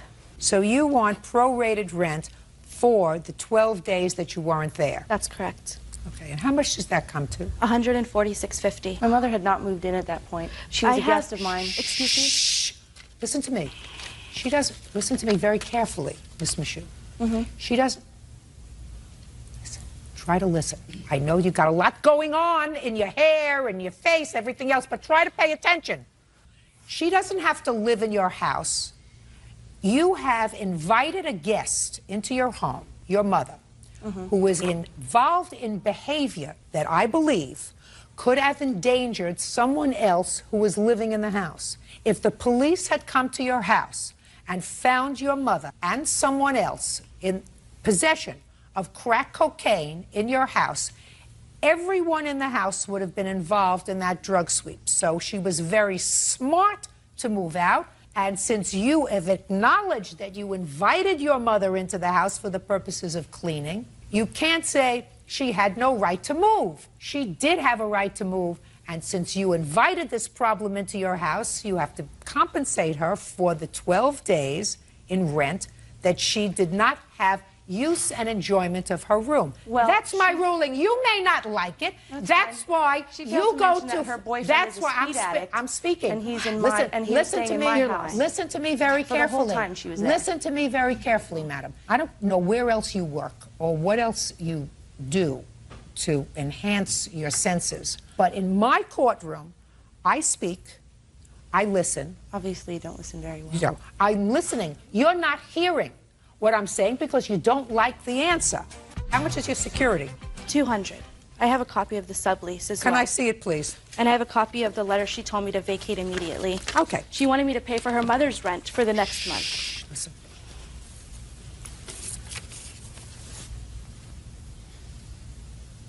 Did you write this letter? There will be a $500 rent increase for your bedroom and private bathroom starting July 1st. Did you write this? Yes, that's what All right, good. told me to do. $146.50 and $200 for your security deposit. Do you have any pictures of the ruined rug that was allegedly caused by her cats? No, but Good. Now I would like to see what was written on the internet. This is a networking site that my coworkers, my supervisors and boss, as well as my family and friends read. I was contacted by one of my coworkers. Well, the one thing I do know for sure, Miss Michoud, is that you have a filthy mouth. Thank you. And I assume that you work in this town? Yes, I do. Good. I certainly hope that enough people, since we do have a reasonable audience in this town, watch this and know that I personally am offended that a woman would use the kind of vulgarities that you do written. I don't think, quite frankly, Miss Rose, that any fair-minded, reasonable person would accept anything that you wrote here as true. Oh, of course not. Because she clearly is a demented, sick girl.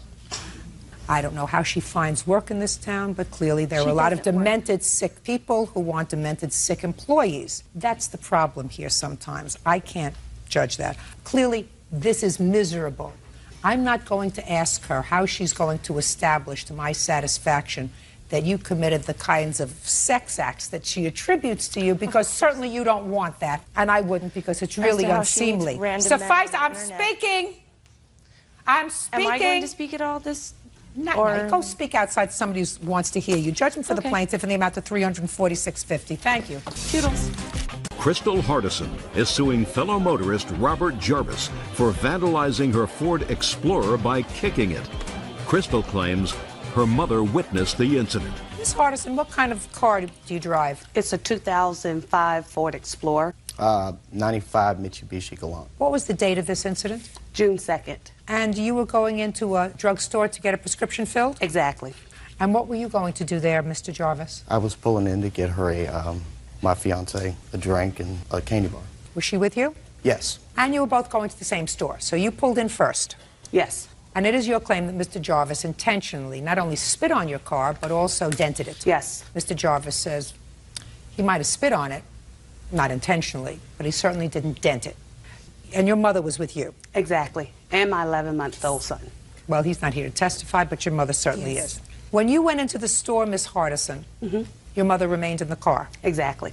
And when you went into the store, did your fiancée remain in the car? Yes, ma'am. She pulled in first. She was already parked. Tell me what she was doing, Mr. Jarvis. Well, as I was pulling in, I was waiting on her for about 2 to 3 minutes while she was brushing her hair with the door open in the parking place. So you were waiting to pull in because she had the big door open for this SUV, brushing her hair? Yes, ma'am. How long were you waiting? 2 to 3 minutes tops. Did you honk the horn? No, I was just sitting there waiting to get in, being patient. Why were you brushing your hair? I'm pretty vain.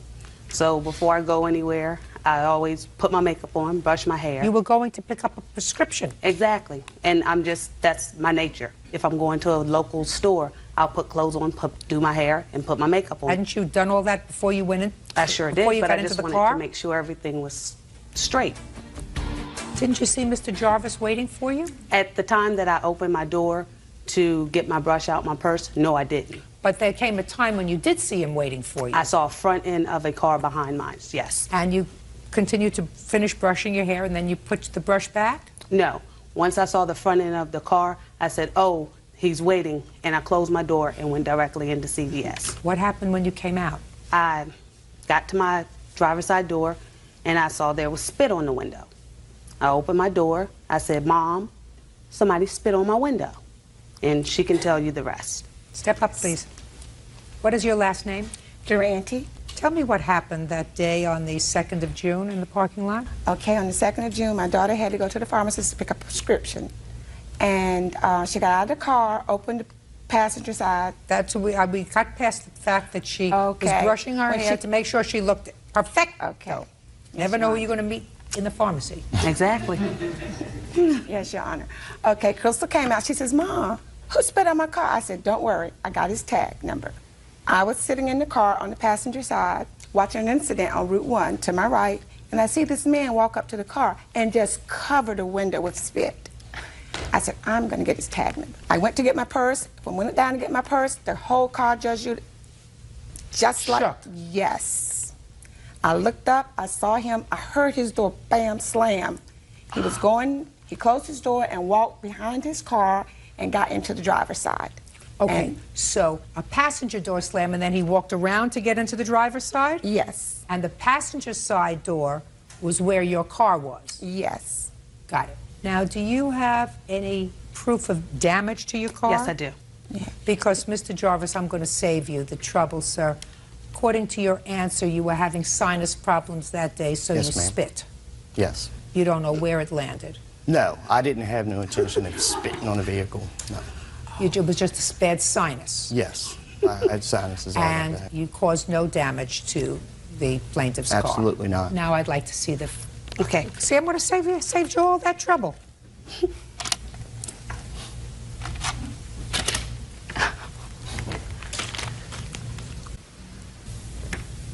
Your car's green. My car's green.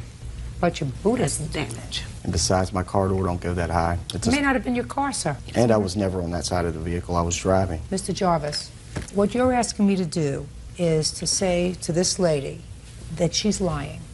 Now, common sense, which is really what we're about here, suggests to me that you were annoyed at this young lady.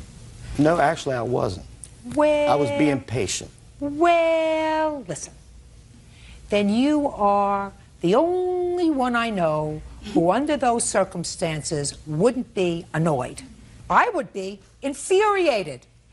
But to be cussed and belligerent... Just a minute. I would be infuriated if I was sitting there patiently and somebody was not just putting a baby in a car, because that you wait for, you know, adjusting a car seat or whatever, But somebody standing there with an open door, primping and brushing their hair while I'm waiting to get into a parking space would rile the hell out of me.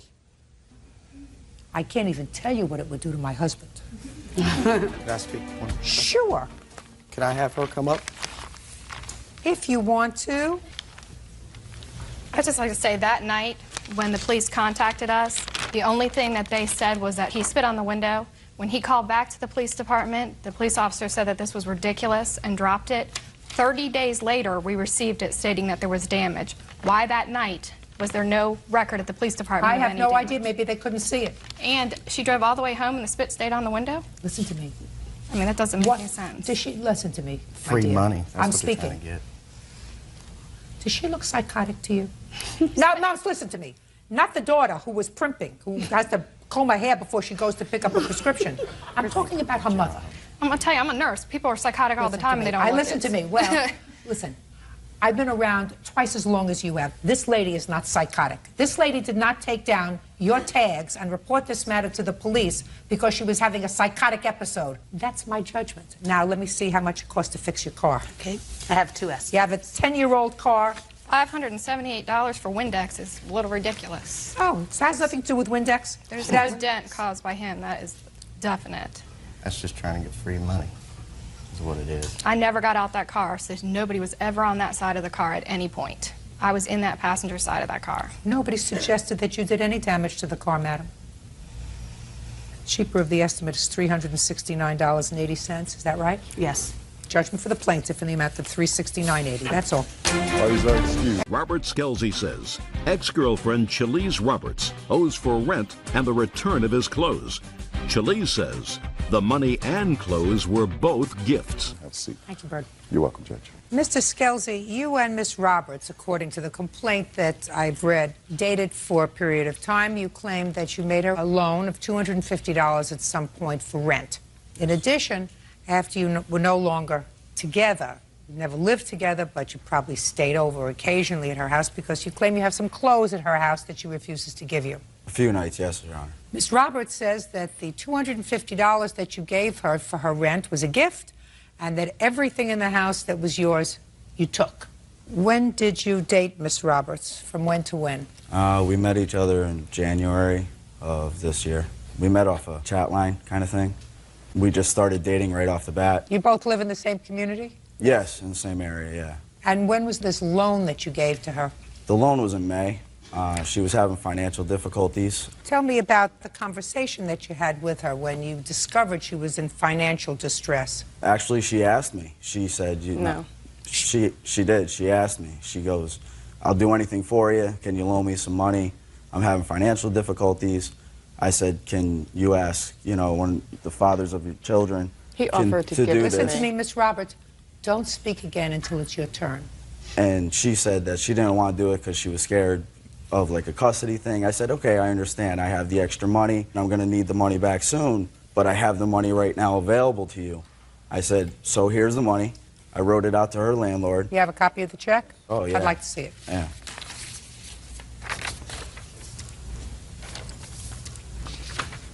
Bird? Chewing gum? Yes. Well, you shouldn't do that.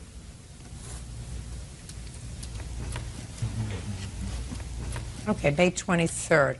Was she late in her rent? She wasn't working because she was sick. No. Was she late in her rent? No, I'm asking you. This is dated May 23rd. Was this for May's Yes. rent? Yes. So you were almost a month late in your Yes. rent. Okay, so that's the loan. She never paid you back. No, ma'am. When did you stop dating Miss Roberts? Oh, we stopped dating in like the end of February. We became friends with like benefits kind of thing. And, I'm not one to move fast with a relationship. And her feelings moved fast with me. So you stopped dating in February, Yeah. but remained friends. Oh, yeah, close friends. Very close. And shortly after the loan, you stopped speaking? Almost automatically right after the loan. She said she was busy with work and everything else, but all of a sudden a day-to-day, call or hanging out or whatever becomes, I didn't hear from her for like a week. Okay. And what clothes do you have at her house, Mr. Nike So? sweatshirt, a Champion sweatshirt, and a Nike pair of shorts. Okay. You're not going to bother me with those things, are you? You know how many years I went to school? You know how many years? A lot of years. You don't More think than I'm me. going to be bothered by a Nike sweatshirt or a Nike sneaker, whatever it is that you're just talking about? I value my clothes. Yeah, good. Shouldn't have left them at her house. I thought I could trust her.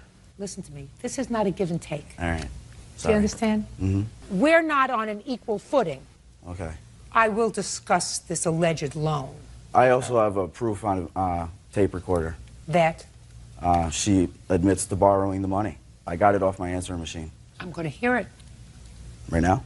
Now's the time. 2 p.m.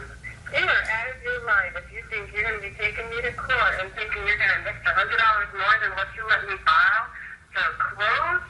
Come on now, Rob. It's ridiculous. There's clothes that you gave me to see what the you get out of me. All right? You want to do it this nasty way? I'm going to be a nasty and do it evil too. There is a way to communicate, Miss Roberts, that doesn't involve profanity. You do understand that? Yes. Now, how old are you, madam? 26. And how many children do you have? I have 4. And how many fathers do your 4 children 2. have? 2 for the youngest, 2 for the oldest? Yep. No, she told me. Sorry. How old are your children? 9, 8, 6, and 5. Okay. Why did you run short of money? Because I was out of work, I was sick. What was the matter with you? I had strep and mono. For how long? For 2 weeks. So what did you say to the plaintiff? We were friends. I cried to him that I was late in rent. He offered to give me the money. At first, I said I didn't want to. And then, like a week later, I mentioned it again, how I was stressed out, and No, he you didn't offered mention again. it again. That's not a mention. First, you told him, you cried, offered you the money, you said no. Okay, then it's over. You say no. Right. But then a week later, what did you say to him?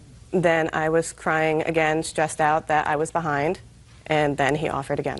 And then I said yes. Shh, shh, shh, shh. Remember what I said to her? I did. Sorry. So he helped you out with the rent? Yes. And then you went back to work? Yes. So why don't you pay him back? Because then I got threatened with court. Can I explain? Well, just a second. And it wasn't a loan to begin with. Just a second. You know you have to pay rent. Miss Roberts, listen to me. Rent isn't something that comes up and bites you on the behind like a surprise. You know the first of every month you have to pay rent, right? Yes. This isn't an unexpected medical bill, an unexpected bill because your generator broke in your car, an unexpected bill because the brakes went dead. This is a set bill, you know. $250 for rent. Your Honor, can I explain something? Yes. She said she was going to pay me on a certain day. I didn't get a phone call. I tried calling her 1,000,000 times in one day. I went to her house, not trying to harass, but, you know, make good on the deal. We're friends. Why are you going to avoid me? And then she tells me that she's stiffing her landlord because she wants to get out of her lease. So what makes her think she ain't going to stiff me? Just a second. What do you mean she was stiffing her landlord? She doesn't even live at her current address. Yes, I do. Well, you told me you were going to stiff your landlord, and your How phone do you, got no, shut listen off. to me. Did she explain that to you, sir? How she was going to stiff her landlord just by not paying him rent? Said that she wanted to get out of the lease, and the only way she could get out of it is by not paying her rent. So then I'm why did still you at give my her 200? Shh. Then why did you give her $250? Because she didn't have the money for rent, and her landlord said she'd get thrown out on the street, and I did it for the kids. I didn't do it for her. All right, Miss Roberts, was he annoying you after you stopped taking his phone calls? He wasn't annoying me. We were still really good friends. And we went for a walk one time. I do long walks to exercise. He came with me, and he asked me how come I haven't talked to him really, how come I seem so distant. And I told him because I was kind of seeing someone else, and he got mad. Oh, that's a lie. Shh. Don't let this. I knew you were, though. Just Oh, you were dirty. listen to me. If you open your mouth again, I'm going to say goodbye. Do you Okay. understand? Yeah. Wow. Do you understand? Yes, ma'am. You got to understand, please. I'm sorry. Miss Roberts, I want you to pay very careful attention to me. My sense is that you've made a certain amount of mistakes in your life. I think based on your history that that's a fair statement. You have 4 children, only 2 of them live with you. You got yourself in a financial pickle to the extent that you couldn't pay rent at your age with 4 children. That suggests to me that you've made certain tactical errors in your life. No, I don't think so. Well, from a more mature perspective, I'm telling you that if you have a 9-year-old child and you're 26 years old, then you've made certain mistakes in your life. You have to It's wait not a until you mistake grow just up. because I had a You have young- to wait until you grow up to have children. Otherwise, you have two children who don't live with you. Now, That's not even what you don't want to do is make another mistake. Uncross your arms. I'm sorry. He can be a problem. I want you to take that from somebody who has been around people for a very long time in this circumstance, and I'm telling you that if pushed, he can be a problem. So what you have to do is you have to say, do I want another problem in my life? Do I want this man angry with me, lives close by, I have a new relationship? Do I want him to have any connection to me that I can avoid? If not, and the only thing that's holding us together is a $250 rent check and a Champion sweatshirt, I can either have peace or I can have grief.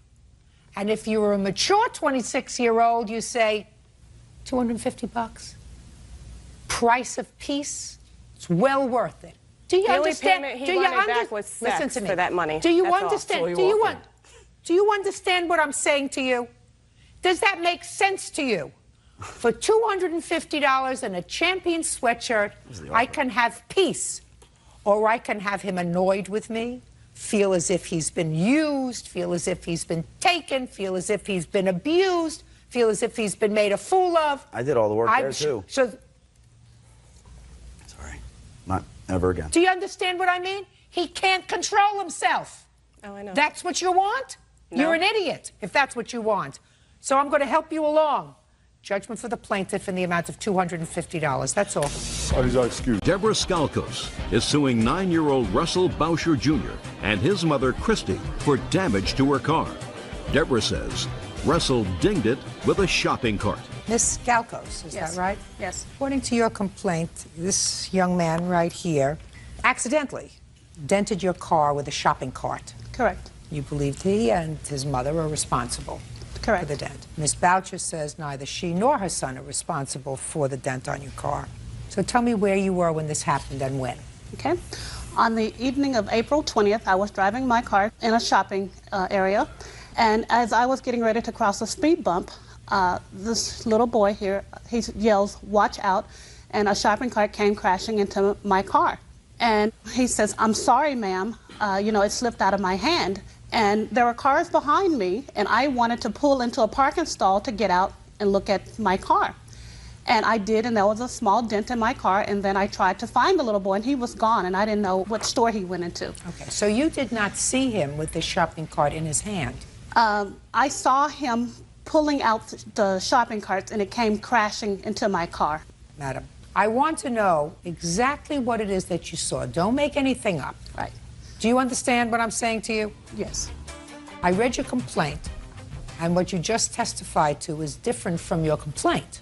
What you just testified to was you saw the little boy. Yes, I did. And you saw the cart hit your car. Correct. But you never saw his hand on the cart. Correct. And he said to you, "I'm sorry, it slipped out of my hand." Correct. Is that what you saw? That's what happened, yes. Is that what you saw, is my Yes. question. So you didn't see him trying to pull the cart out of the long row of carts, and it Correct. slipped out of his hand, right? Right. All right, because that's what you wrote in your complaint. So that was a mistake. You were mistaken about that. Yes. Should not be mistaken about that, because you signed it and you read it. You say, "I noticed a young boy standing on the sidewalk and pulling a shopping cart out of the cart holder." And my question to you is, you didn't see that. I didn't see him pull the cart out. All you saw was him standing there, Yes. the cart coming towards you, Correct. and the cart hitting your car. Correct. And then he yelled, "Watch out." Yes, he did. And then, according to you, he said, "I'm so sorry, ma'am." Yes, he did. He didn't say, "I'm sorry, it slipped out of my hand." That's not what you said in your complaint. But that is what he said. He said it slipped out of my hand. Okay. Tell me your name. Russell Voucher, Russell. How old are you? 9. Have you ever watched this program? Mm-hmm. Yes. How many times have you watched it? A couple of times. And I think that your mom is very proud and very supportive of you, right? Yes. And I think you're a nice boy. So you're going to tell me the truth today about what happened that day, even if it was a little different from what you told your mother. Got it? Yes. Because otherwise, bad things are going to happen here. Okay. Got it? Now, your mom went in shopping. Yes. And at some point, she told you that she needed another cart? Yes. So what did you do? I went out to get another cart, and when I went out the exit, there was one right next to the exit on the left-hand side. So then I was grabbing the cart, and then I saw it going. I ran after it, and I yelled, Now you "Watch grabbed out." the cart. Please stop right there. Okay. You grabbed the cart. Mm-hmm. How did you grab it? Show me with this. So you grabbed it and you touched the handlebars? Mm-hmm. Yes. And then you tried to wheel it around? Yes. And then what happened? And then when I saw the shopping cart going. So it slipped out of your hand? Because like there was two carts. I was grabbing one out of the cart stack, and then there was one on the side of the exit. I was grabbing the one out of the car stack. I didn't grab it completely. It was halfway out, but it wasn't that one that went. It was the one next to the exit that went. Okay, And but you ran touched after it. Your car touched it. The one that you were pulling touched it. Yes. And then you went inside. When you went inside, did you tell your mother? Yes. What did you tell your mother? That I saw a cart that was rolling down. I started running after it, and then I couldn't catch it. I said, "Watch out," and then that's all I told her.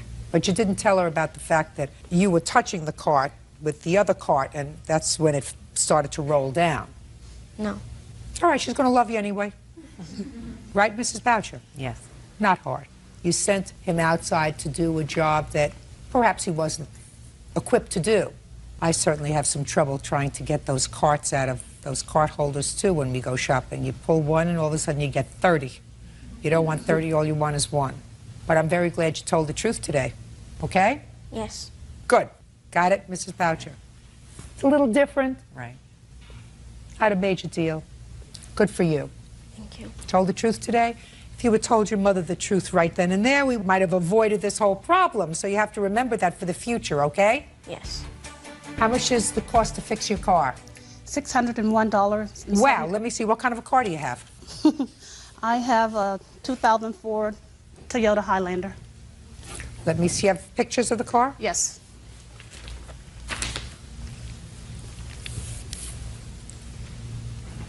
There's a ding in it. Yes, that's it.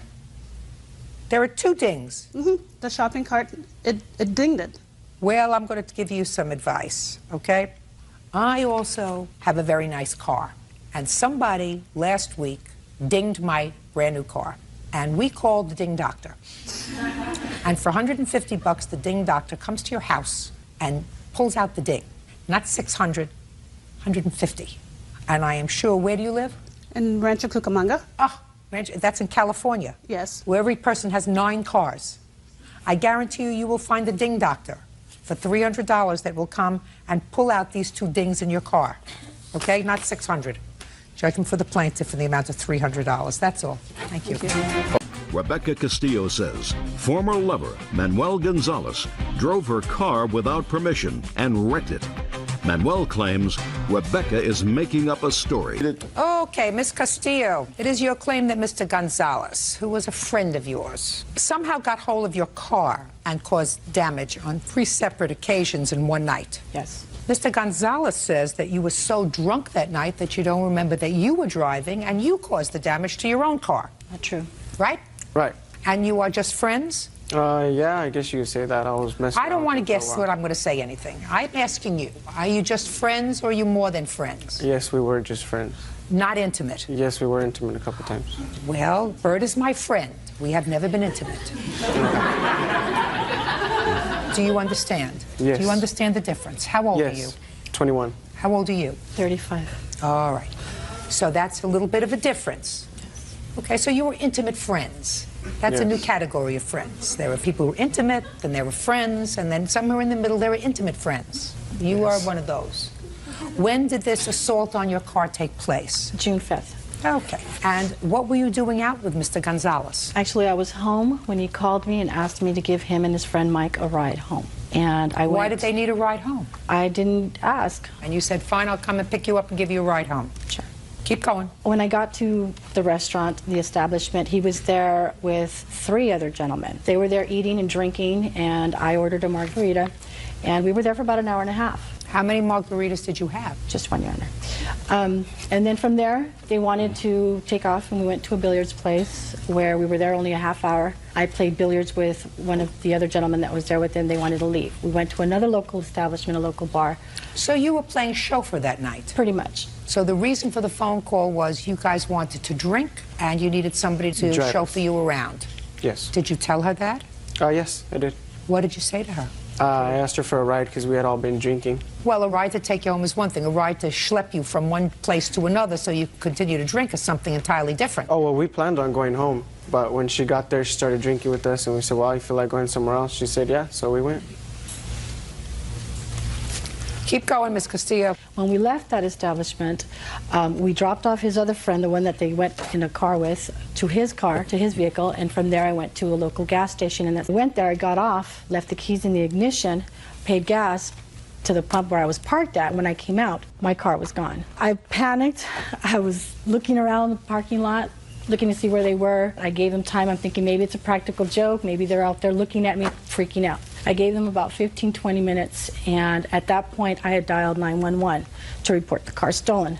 When I looked up, he was driving back in the car with his friend still in the car. I was yelling at him. He refused to get out of the driver's side and said he was going to drive himself and his friends home. Said, fine. I pumped the gas in my car, got in the passenger side, and he drove his first friend home. He drove recklessly to the point where that friend didn't even wait till the car came to a complete stop. He literally jumped out of the car before he stopped the car in motion. Okay, and he tells me that's what you get for hanging out with a 21-year-old. He yells that through the window. Sounds right to me. Yeah. He speeds off, and I'm yelling and telling him to stop, get out of the car. He doesn't get off the car. Drives down a road where there's construction on both sides of the road. There's bolted cones with concrete dividers on both sides of the road. He's driving recklessly. He's hitting these cones. I counted 8. When I seen him headed towards the concrete divider, I literally had to put my hand on the steering wheel to avoid a real major crash. When I did that, he still didn't stop. He had all green lights for whatever reason. We drove to his house. We go into his house. I told him I wanted some resolve. I wanted something in writing.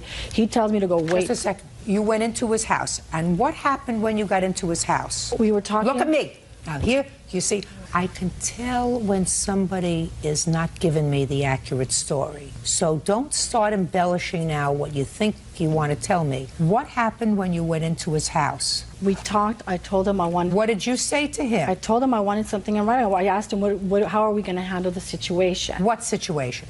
About him hitting the car. I hadn't seen the damages to the car yet. I knew he was hitting the pylons, and I knew he had already hit, there was some damage, but I hadn't actually inspected the car at this point. So then he brushes me off, goes into the back room, talks to his friend Mike, then he tells me to wait for him in my car outside, and we'll talk some more. So there I go. I walked outside of the house, went into the car, sat in my car, and at this point I see him getting in Mike's car, and they're driving away. So I turned on my car, I followed them to an apartment complex, all the way across town. And at this point, I'm looking for my cell phone, which I couldn't find, somewhere on the floor. Because you were drunk? That's not true. And when we got there, I followed them to a dead end, and I had to back up. I backed up so that they can straighten out. They were there in the car for about 5 minutes, and then Mr. Gonzalez gets off the car, comes towards my car. In the meantime, his friend Mike drives off, tells me to move over so we could talk. Then he's telling me that he had no reason to bow down to me like I was some princess, that that's the reason why he doesn't have a valid license, because he can't drive. And he puts the car in reverse, backs it into the wall, then he drives off. So you let him get into the driver's side of the car, according to you, and you moved over. I assume you have a bench seat in the front? It's not a bench seat, no. What is it? Two separate seats. Two separate seats. So you had to crawl over, and where's the whatever? It's right there in the shift? center. It's in the middle. It's in the middle. Yeah. So you had to sort of get your leg over there, and he opened up the driver's side, unless you got out of the driver's side and walked around to the passenger side, so you scooted over somehow. Is that what you're telling me? Yes, I did. You scooted over somehow and let him in. I didn't have a choice. He was practically sitting on my lap. Miss Castillo. Well, I still scooted over. Miss Castillo, my dear, you're a 35-year-old woman. You had a choice. As soon as he got to his house and you dropped him off, instead of following him across town to an apartment complex in a dead-end street, you call 911. And you say, this man got into my car, took my car, damaged my car. I want to report the damage to my car. Because according to you, you went into his house, Miss Castillo, to get him to sign a piece of paper. Did he sign it? No. Should have had some clue that he was not going to take responsibility for what he had done to your car. Is that right? No. You thought he was going to take responsibility, and that's why he got into Mike's car and No, that's drove why away? I followed him, because I didn't know if he was going to drop him off somewhere and disappear. But when I tried to look for my cell phone, I couldn't find it. It wasn't on in my purse. All right, Mr. Gonzalez, go. My turn? That's why I'm looking at you. Yeah, after we left the first establishment, we went to another bar. We did have about 3 pictures. When we left, she asked me to drive because she had been drinking. I said, no, there's no way I'm going to drive. I have a DUI. I'll pick up another one, and I'm in trouble. I don't want you to speak. So I told her no. She asked everybody to drive, actually, but she pestered me about it. I didn't drive. When we went to the gas station, nobody took her car. She came back, put gas. We dropped off my friend. We dropped off another friend, went to our house. She followed me inside, and we were there for about 2 hours. And she didn't ask me What were you doing it for the 2 hours in your house? We were playing intimate friendship. And after that... You're a fast learner. Yeah. Keep going. Then after that, I told her to leave because we had to drop off one of my buddy Mike's girlfriend that had just got there. And I didn't want to see her anymore. And she got upset and was telling me things about me and her. And I told her, I'm not with you. I don't want to be with you. I don't want to have nothing to do with you. This is after you played intimate friendship? Yes. Of course. And then after that, she went to her car. We left. About halfway to our destination, we realized she was following us. We turned into the apartments where we were supposed to be. She followed us in, and you have to turn like zigzag. So we parked on the side, and as soon as she came in, I got off the car and told her why she was following me, and I was pretty upset. While she mashes out in reverse, boom, hits a wall, and I ran around the side of the car to the driver's side because I was pissed. I was telling her things, you know, I probably shouldn't have been saying. But then she takes off forward and hits the front side of her car on one of those big poles. Okay. Now, I see that you have something over there, Miss Castillo. I'd like you to tell me what it is. This is a tape recorder where he leaves me a voice message the day after the incident where he admits he took off in my car without me. Oh, I'd like to hear that. That I would like to hear, and I would like you to give it to Officer Burtz because I want to listen to it very carefully. You wouldn't have done that, sir. No. Is that right? No, that's not my voice. Oh. Let's see. 076. Received June 6th at 7:19. Hey, when I left you yesterday, when you left at the night, your car was fine. I don't know what you're tripping on. I didn't do nothing to your car. I didn't hit nothing, and after I took off, I only took off once without you. And when I came back, your car was fine. I didn't hit nothing, so I don't know why you're going to be mad at me. But if you're all right, then late. Erase. That is your voice, Mr. Gonzalez? That is not my voice. Sure it is. Does that even admit that I was driving? Yeah, it said that I only took off in your car once, and I didn't do any damage to your car. Well, that wasn't me. I haven't driven. I only took off. Listen to me. This is what it says. Okay. And you know what's logical, Mr. Gonzalez, because you're a smart young man. Yes. If she was going to falsify this and have somebody else pretend that they were you, yes, she would have had this person say, listen, I'm sorry I did all the damage to your car. I'll pay you for it. Yes. Wouldn't have had them say, listen, I didn't damage your car. I took off with it once and I brought it back. Nothing happened to it. So I don't know what you're complaining about. Do you understand? Yes, I understand. Good. So this is your voice, and you acknowledge that you took off once with her car, but you say, I didn't cause any damage to your car. That I believe. So you see, you shouldn't fib. Okay. Because if you fib, then I can doubt everything that you're telling me. Now, Miss Castillo, I don't believe you damaged your car. I think that you were really angry, and I think that if your car got damaged, you did it, or you let him drive your car. Now, if you're going to choose playmates, you got to choose playmates that are somehow equal to you. These young men, on that night in June, were doing nothing more than using you as a chauffeur. I am not comfortable enough with your story to find that Mr. Gonzalez, as outrageous as his behavior might be, and however morally reprehensible his behavior might be, is responsible for the damage to your car, Ms. Castillo. So your complaint is dismissed. That's all. Thank you. 19-year-old nanny Stephanie Goodall is suing her former employer, 26-year-old Wendy Elder, for a fraudulent check she cashed on Wendy's behalf. Bird, you got to listen to this very carefully. I don't always ask you to do it, but this one is just one of those. I will pay attention. Okay. Miss Goodall was Miss Elder's nanny. Yes, ma'am. And according to the complaint, Miss Elder, according to her, received a check from some relative. And the check, for some reason, was made out to Miss Goodall, because according to Miss Elder, this relative was old. And she asked Miss Goodall to cash the check. Miss Goodall deposited the check for $1,850 in her checking account, and then slowly, over the course of several days, withdrew the money and gave it to Miss Elder. It turns out that the check bounced. Now, Miss Elder got the cash and spent it. Of course. Miss Goodall got the shaft because her bank wants their money. Sure.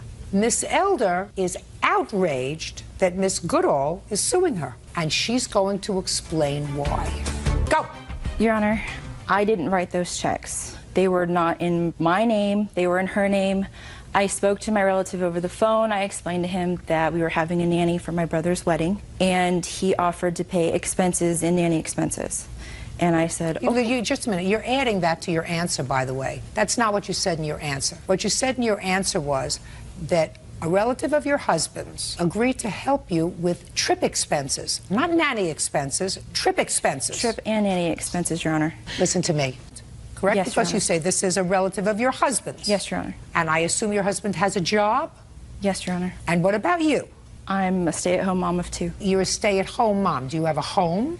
We live in an apartment. Do you pay rent? Yes, Your Honor. Do you have a car? Yes, Your Honor. Your husband has a job? Yes, Your Honor. You pay telephone, gas, electric? Yes, Your Honor. You pay them by check or cash? We pay them by money order. So your husband gets his paycheck, and what does he do with it? We go Don't think fast. What does he do with his paycheck? He cashes it. Where? At the bank. What bank? Wells Fargo. Is that where you keep your account? You can't cash a check there unless... It's drawn on there. What kind of work does he do? A grocer. He's a grocery manager. How long has he worked there? 11 years. Is there any reason why you don't have a checking account? Is not an answer. Most people have a reason. If they have a job for 11 years, they have a wife, they have 2 children, they have an apartment, they have gas, electric, telephone. Most people have checking accounts. So don't give me an answer that's not going to sit well with me, Miss Elder. Why don't you have a checking account? We're unable to get one. Why? Bankruptcy. They won't give you a checking account because you have a bankruptcy? In the last 2 years, yes, Your Honor. No, my dear. You may not be able to get a checking account because you've committed bank fraud before. That's a possibility. I've never done that before, Your Honor. Maybe your husband has. No, he's not, Your Honor. Well, if you have a bankruptcy, you can still get a checking account. All you have to do is put money in it. We have a savings account. Well, you have a savings account. Well, then you can open up a checking account in the same bank that you have a savings account in. So there's a reason why you don't have a checking account. You have to do the explanation to me how you got the money, she got the shaft, and how she has nerve to sue you. Do you have an answer? No, Your Honor. So why didn't you give her money back? Because it wasn't, I don't have that money. I didn't give it to her. She wasn't paid by your relative. There's a difference if your relative said, I'm going to pay your nanny, and he gives her a bad check. She cashed the check and gave the cash to you. Don't you catch the difference? I catch the difference, Your Honor, but it wasn't, she didn't give me the whole cash. How much money did she give you? How much money did you give her? I gave her $1,900, Your Honor. I have record of $1,500. So, let's say I believe you now that we're getting to $1,500. She gave you the cash. Why shouldn't you give it back to her if the check was bad? Well, my relative or my husband's relative should give it to her, not I. Can I say something? I have record that shows that this was from her account, not from her relative. Just a second. Maybe the records that you have are going to help me figure out whether she's a thief or dumb. Okay. Let me see. Right there.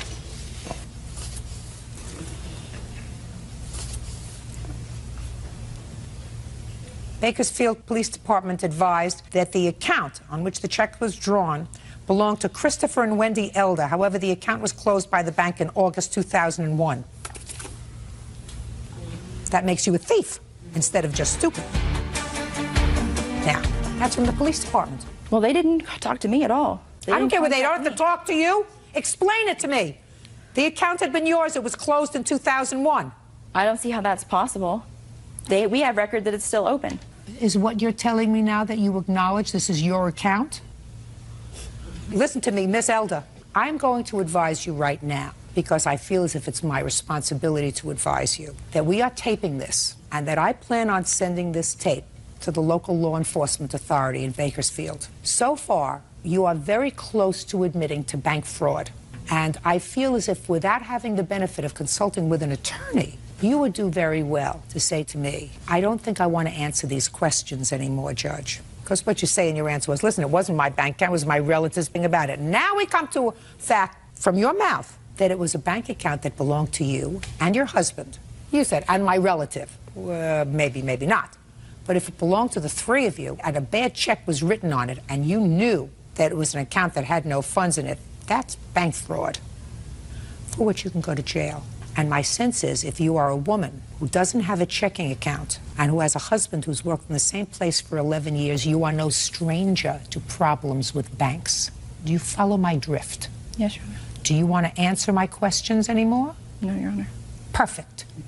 Judgment for the plaintiff in the amount of $1,900. That's all. Norma Villa says her sister, Alicia Vasquez, owes for car payments, car repairs, and money loans. Miss Villa, the defendant is your sister. That's correct. And some time ago, she needed a car. You agreed to take out a loan in your name. That is correct, Your Honor. What kind of car did she buy? It was a 99 volts Jetta. How much was the loan? For $11,809, I believe. So that was very nice of your sister. When did she take out the loan for you? In 2003 of June. And you made the payments on the loan? Yes, ma'am, I have. Until when? Until March of 2005. What happened in March of 2005? I lost my job, and I was fighting an appeal for unemployment, and so I couldn't make the payments after in April and May. That's what your lawsuit wants? Yes. April and May's car payment, as well as a substantial amount of money because you claimed that your sister abandoned the car and destroyed it. Yes, ma'am. Caused a lot of damage to the car. Cost you $2,000 to put the car back into shape. You are now driving the car and paying it off. Yes, ma'am. All right. You acknowledge that you didn't make April and May's car payment? Yes, ma'am. So you acknowledge that you owe that to your sister because somebody had to make it? No, ma'am. What happened was I didn't have money to pay April and May, and she said that she would either try to help me or that if she couldn't help me in any way, then to go ahead and take the tires, because I kept telling her, what about my rims? And she said, if I can't help you, if you can't make the payment, then fork it. You know, I don't have money, and she said, I don't have money or anything, so go ahead and take the rims off. Miss Vasquez, somebody paid April and May's car payment. It was not you. Well, Your Honor, what happened was she didn't pay the April and May payment. Actually, she told me that the bank had reported the car stolen. So I lived with my mom. Somebody has now made April and May's car payment if she's driving the car. Yes, ma'am. Do you understand? Yes, ma'am. Who had the car in April? I had the car in April. Who had the car in May? I did, ma'am. But Just I also... a second. Listen to me. If you had the car in April and drove it, and you had the car in May and drove it, why should anybody else make the car payment for you? That was not your agreement with your sister. Right, ma'am, but see, what happened was we were waiting for an appeal to go through for my unemployment so I could pay those payments. I don't give a rat's behind about your appeal for unemployment. I asked you a very simple question. The very simple question was, if you drove the car in April and you drove the car in May, who should pay for the car? Well, I should have paid for the car. That's the answer. You drove it. You pay for it. Well, now she's driving the car, so... She's not asking you for anything else. But I put a down payment on the vehicle, which was $800. In 2003? Yes, ma'am. But I already paid $6,000 on the vehicle. How much a month did you pay for the car? I paid $328 a month. And how much do you think it would cost you to rent a car? I have no idea, ma'am. What do you do for a living? I'm a homemaker now, ma'am. Who supports you?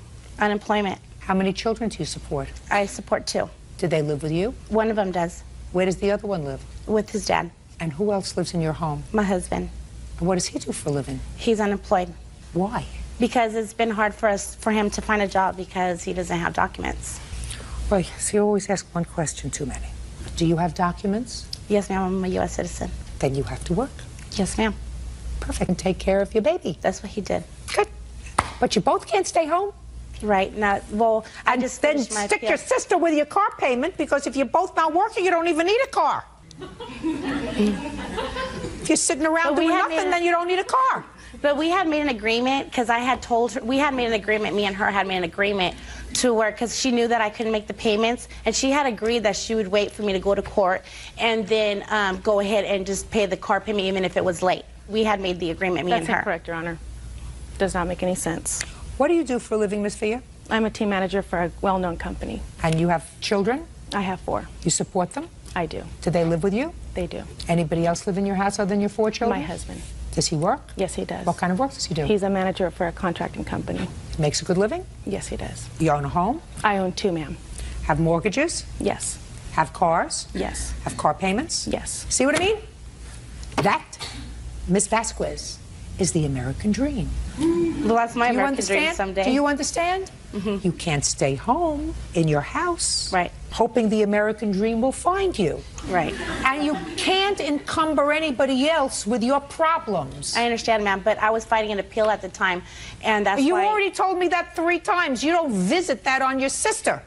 Now, how much was each car payment? They're $328 plus the late delinquency. And what was the late fee? I have a breakdown if you need that. Yeah.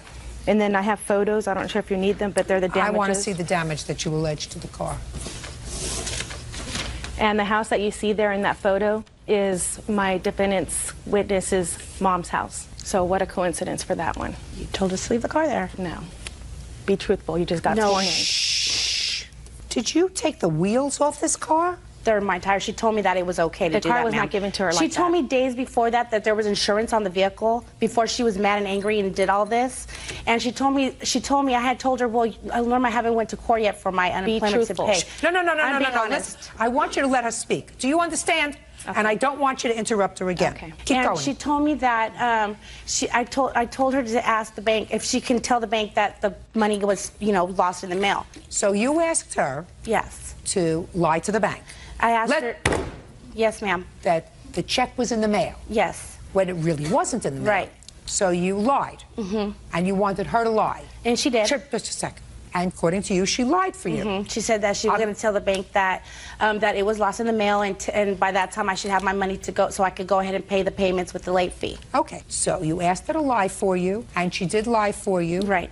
And then when it came time for you to send the money, you still didn't send it. No, what happened was days after that, she said that the bank had reported the car stolen. And she called my mom. She wouldn't talk to me no more. She called my mom, and she told my mom the car was reported stolen. I would be taken out by gunpoint and to leave the car. So I lived with my mom. She could have went and picked up. She didn't have to do all this. She could have went and picked the car up at my mom's house. The car was never moved again until that she told my sister-in-law on the phone to leave it somewhere where the police can find it, which I don't understand. And she had told me way before all this happened to take the rims off if she couldn't make the payment. That's the honest truth, Your Honor. That now for the inside is not damaged. What happened is I've had that car for 2 years. I do have a daughter, and the inside of the vehicle, of course, is going to get dirty, but it's not demolished. Just because you have a daughter doesn't mean that a car has to look like this. Well, it's the interior, ma'am. It's the interior. When my daughter, sometimes she got car sick, she'd throw up, and we would clean it with, when you clean the car, it stains. Well, then let me ask you a question. Who's supposed to take care of that now that you no longer have the car? Well, I would... Just a second. Yes, ma'am. Who's supposed to take care of it? The bank? I am. Right! There you go. Now, my next question to you. This nothing is my responsibility. When you put new rims on the car, what did you do with the old ones? The old rims stayed at the dealer where I got the tires at. Well, that's your problem. Because if you put something new on the car that you wanted to take back, then it was your responsibility to put back the original ones. But my sister told me to do that. I don't believe you. She's a responsible, reliable person who has a job, and she has a husband who is employed, and she supports a household with 4 children, and she has 2 homes and 2 mortgages and car payments of her own, and she doesn't seem to be making excuses that not anything is my fault. I'm not saying nothing's my fault. Pay careful attention. Yes, ma'am. If you take out a radio and you put in a more expensive one, and then you have to send back the car to the company because you can't afford it, you don't leave it with no radio. You put back the original one. You don't leave it like this. She told me to leave it like that, I don't believe you. She told me to leave the car on brakes and to take my rims off of it. Honest to truth. Tell her. Makes sense. Tell the truth. Makes sense. Tell the truth, sis. No, just don't speak to each other. I don't believe that she said it to you. Even if she did say it to you, then, if you're a grown-up, you say, look, I've had this car for 2 years. If I can't get the wheels that were originally on the car, I'm just going to have to take the loss and leave the ones that are on the car because somebody is going to be penalized for this. It's not going to be you because your name isn't anywhere on the paperwork. It's got to be the person whose name is on the paperwork. That's her. That's probably why she told me there was insurance on the car and to do that. Listen, I want you to get a copy of my book. It's a book that I wrote a long time ago. Beauty fades, dumb is forever. I'm trying to educate you. Yes, ma'am. You won't let it happen. When you do things in life, you're supposed to accept responsibility. I accept the responsibility that I took the tires. Because no, you accept responsibility that you took the tires, but you don't want to pay for it. That's the responsibility. You said, of course I took them. Well, I did a down payment on the car. I put $800 in the car. She's driving the car. She's saying that it was demolished, that it didn't work. I mean, Madam, that doesn't make any sense. Listen to me. That should cover my $800. When you buy a car, any car, new or used, as soon as you drive the car out of a showroom, it depreciates. Do you understand that? That requires a simple yes or no. Yes, ma'am. So when you put $800 down on the car and you drove the car out of the showroom, you lost your $800. Do I make myself clear? Mm-hmm. You don't get that back. Your car didn't appreciate in value because your daughter vomited on the back seat. Do I make myself clear? Yes, ma'am. All right, now let's get to this $315 rent check. She was in the process of getting evicted, and she needed money. She couldn't get any money from anywhere. This is in April. This is when she stopped paying for the car as well, in April. Correct. Well, tell me about it. I didn't want her to lose a roof over her head. And Tell me about the conversation. Where did it take place? She called me and asked me over the phone at work and asked me if I can please lend her the money. Her husband's going to get work or she's going to get unemployment or whatever the case is. Can I please lend her $315 so that she can pay the eviction so that they won't evict her? Okay, but she acknowledges that you gave her that money. When did you pay her back? In June when I got, I had to get on cash aid. You went on welfare? Yes, because I had to move, Your Honor, to Santa Rosa. Welfare gave you a lump sum check? No, they gave me like a cash aid. For how much? It was like $380 something. And you took that whole $300 and gave it to your sister? Yes, ma'am. So what did you do for money? I had to go stay with my mom temporarily, so the $80 that I had, that's in the food stamps that they had gave me. Did she give you back the $300? She didn't, Your Honor. Of course not. It doesn't make sense that you got $380 from welfare, and after this major to-do that you had with your sister where you were annoyed with her about the car, and she said she may help you out with the payments, and you turned the car over to your sister, who was then very angry with you because the car was destroyed in the interior and didn't have any wheels at all and was up on blocks, that you paid her back the $300 that you owed her, saving only $80 for yourself. It doesn't make sense. You owe your sister $1,500. That's what you owe her reasonably to put the car back into condition and for this loan that you did not pay back. And I suggest that you and or your husband find some way of earning a living. You made a baby, you gotta get a job. That's all. Carrie Van Druff is suing her ex-boyfriend, Brian Dodds, for money loaned when he fell on hard times. Brian says Carrie offered him the money. Bert, I have a couple of questions for you. Would you say that 100 times as many women loan money to men in our experience as the other way around? At least. I don't understand why women are always loaning money to men. I don't get it. They're supposed to be bigger. They're supposed to be stronger. They're supposed to be the hunters. They're supposed to be king of the jungle. And they're always walking around with their hand out. What I still don't understand is, I've asked the women over and over again, why do you want to give this guy money? You know? And I'm not able to get an answer, but what I'm going to try to do from now on is to get the answers from men who look as if they're ordinary guys. Why did you take money from her, Mr. Dodds? Your Honor, at the time, it was the case that I was very, very short. Why were you short? I went through a pretty nasty divorce, and my ex-wife was taking me to court about every other week, and my lawyer was just killing me in fees. And at the time, I mean, it was coming up to Christmas time, everything. I was extremely short-handed of cash. That's all there is to it. What do you mean it was coming up to Christmas? What does the time of year have to do with it? I've got 2 daughters. I was really concerned how Christmas was going to turn out. So you wanted to buy Christmas presents for your daughter, so you borrowed money? No, that's not what happened, Your Honor. She knew that I was short of cash, and she just straight out just offered it, and I did refuse it, that no, I couldn't ask that of you. And she said, that's what friends do, and I'd like to do that for you. And it was with reluctance that I took it. I'm not one that likes to take handouts. How long after that, Mr. Dodds, did you and the plaintiff stop seeing each other? Maybe 2 months. Was that a mutual decision or your decision? It was my decision to stop seeing her. Well, if it was your decision and you're a moral person, because clearly you were worried about your daughters coming up and not having Christmas presents in December, why didn't you start to pay her back? Shortly after I told her that, we were going to stop seeing each other. Did you just tell her, or did you send her a letter? I sent her an email, I believe, actually, and I kind of explained to her. That wasn't until February. Go ahead. And I explained to her why, decided not to see her anymore. And right. And it was just shortly thereafter that she became very, very nasty, and she accused me of giving her an STD. So it really concerned me. So I started going to different doctors, and I had some tests done to make sure that that was not the case. I was pretty concerned about that. So now I've got doctor bills that I have incurred because of her being spiteful or vindictive or whatever reason. So in the email where you explained that you were breaking up with her, Mr. Dodds, did you say to her, and I know that I took some money from you, and I know it wasn't a loan at the time, but I consider it my moral obligation to give you the money back, so I'm going to start sending it to you. Was that included in your email? I don't recall at the time. Let's say no.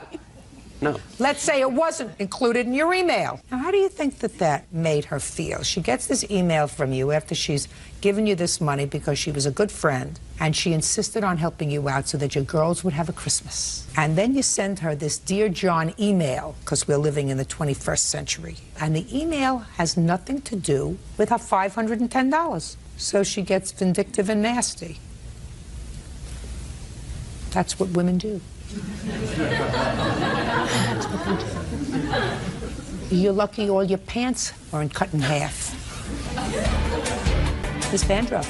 Yes. You have 10 seconds to convince me that this was a loan and not, I want to help you because you're my friend. And if you want to say, I can't do it, I'm more than willing to hear it. I have humiliated him sufficiently. What's your pleasure? Well, first of all this started about the same day that I did give him the money. He made a down payment on some land as well. Now, my problem is why in the world did he make a down payment on land if he couldn't afford his rent? When did you find out about that? I believe it was the same day or just before I gave him the check. And you continued to date him? Unfortunately. You continued to share his home with him for a while? I wasn't living with him. I don't care whether you were living with him or not. You get my drift, yes. madam? Yes. That's also what women do. They'll make excuses. They'll go through all kinds of mental gymnastics to justify bad behavior. So, you've had your 10 seconds and you haven't convinced me that this was a loan. I don't feel it was a loan. It wasn't. It was a gift. I mean, I gave him the money and I did want to go ahead and help him, but he did send me an email stating that he would repay it. Oh, let me see that. I would, listen, I would love to, in addition to humiliating him, give you a judgment.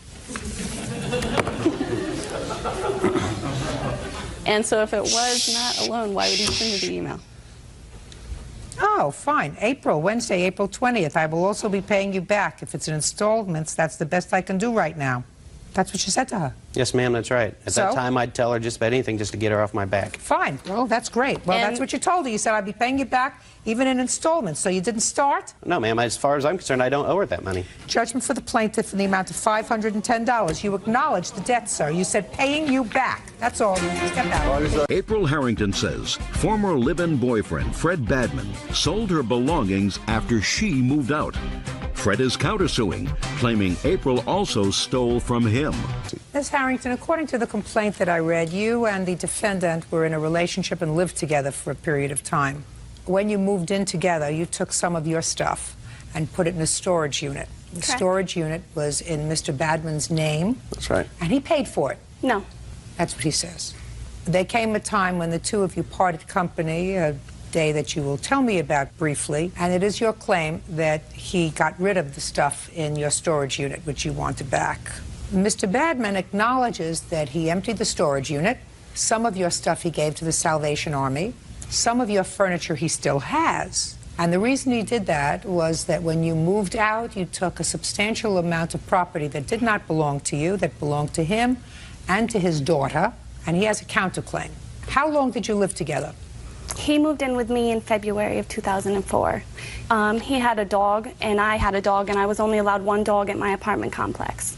Therefore, he moved into his own place, and about a few weeks after him living there, he begged me to move in, told me how much cheaper it would be. Just listen to me. Okay. This is not a 1,000-page tome that we're going to do here. When did you move in together? May of 2004. And when did you put your property in storage? The end of May, I believe. The day she moved in. There wasn't room in my apartment for many of the things. What did you put in storage? I put living room furniture, dishes.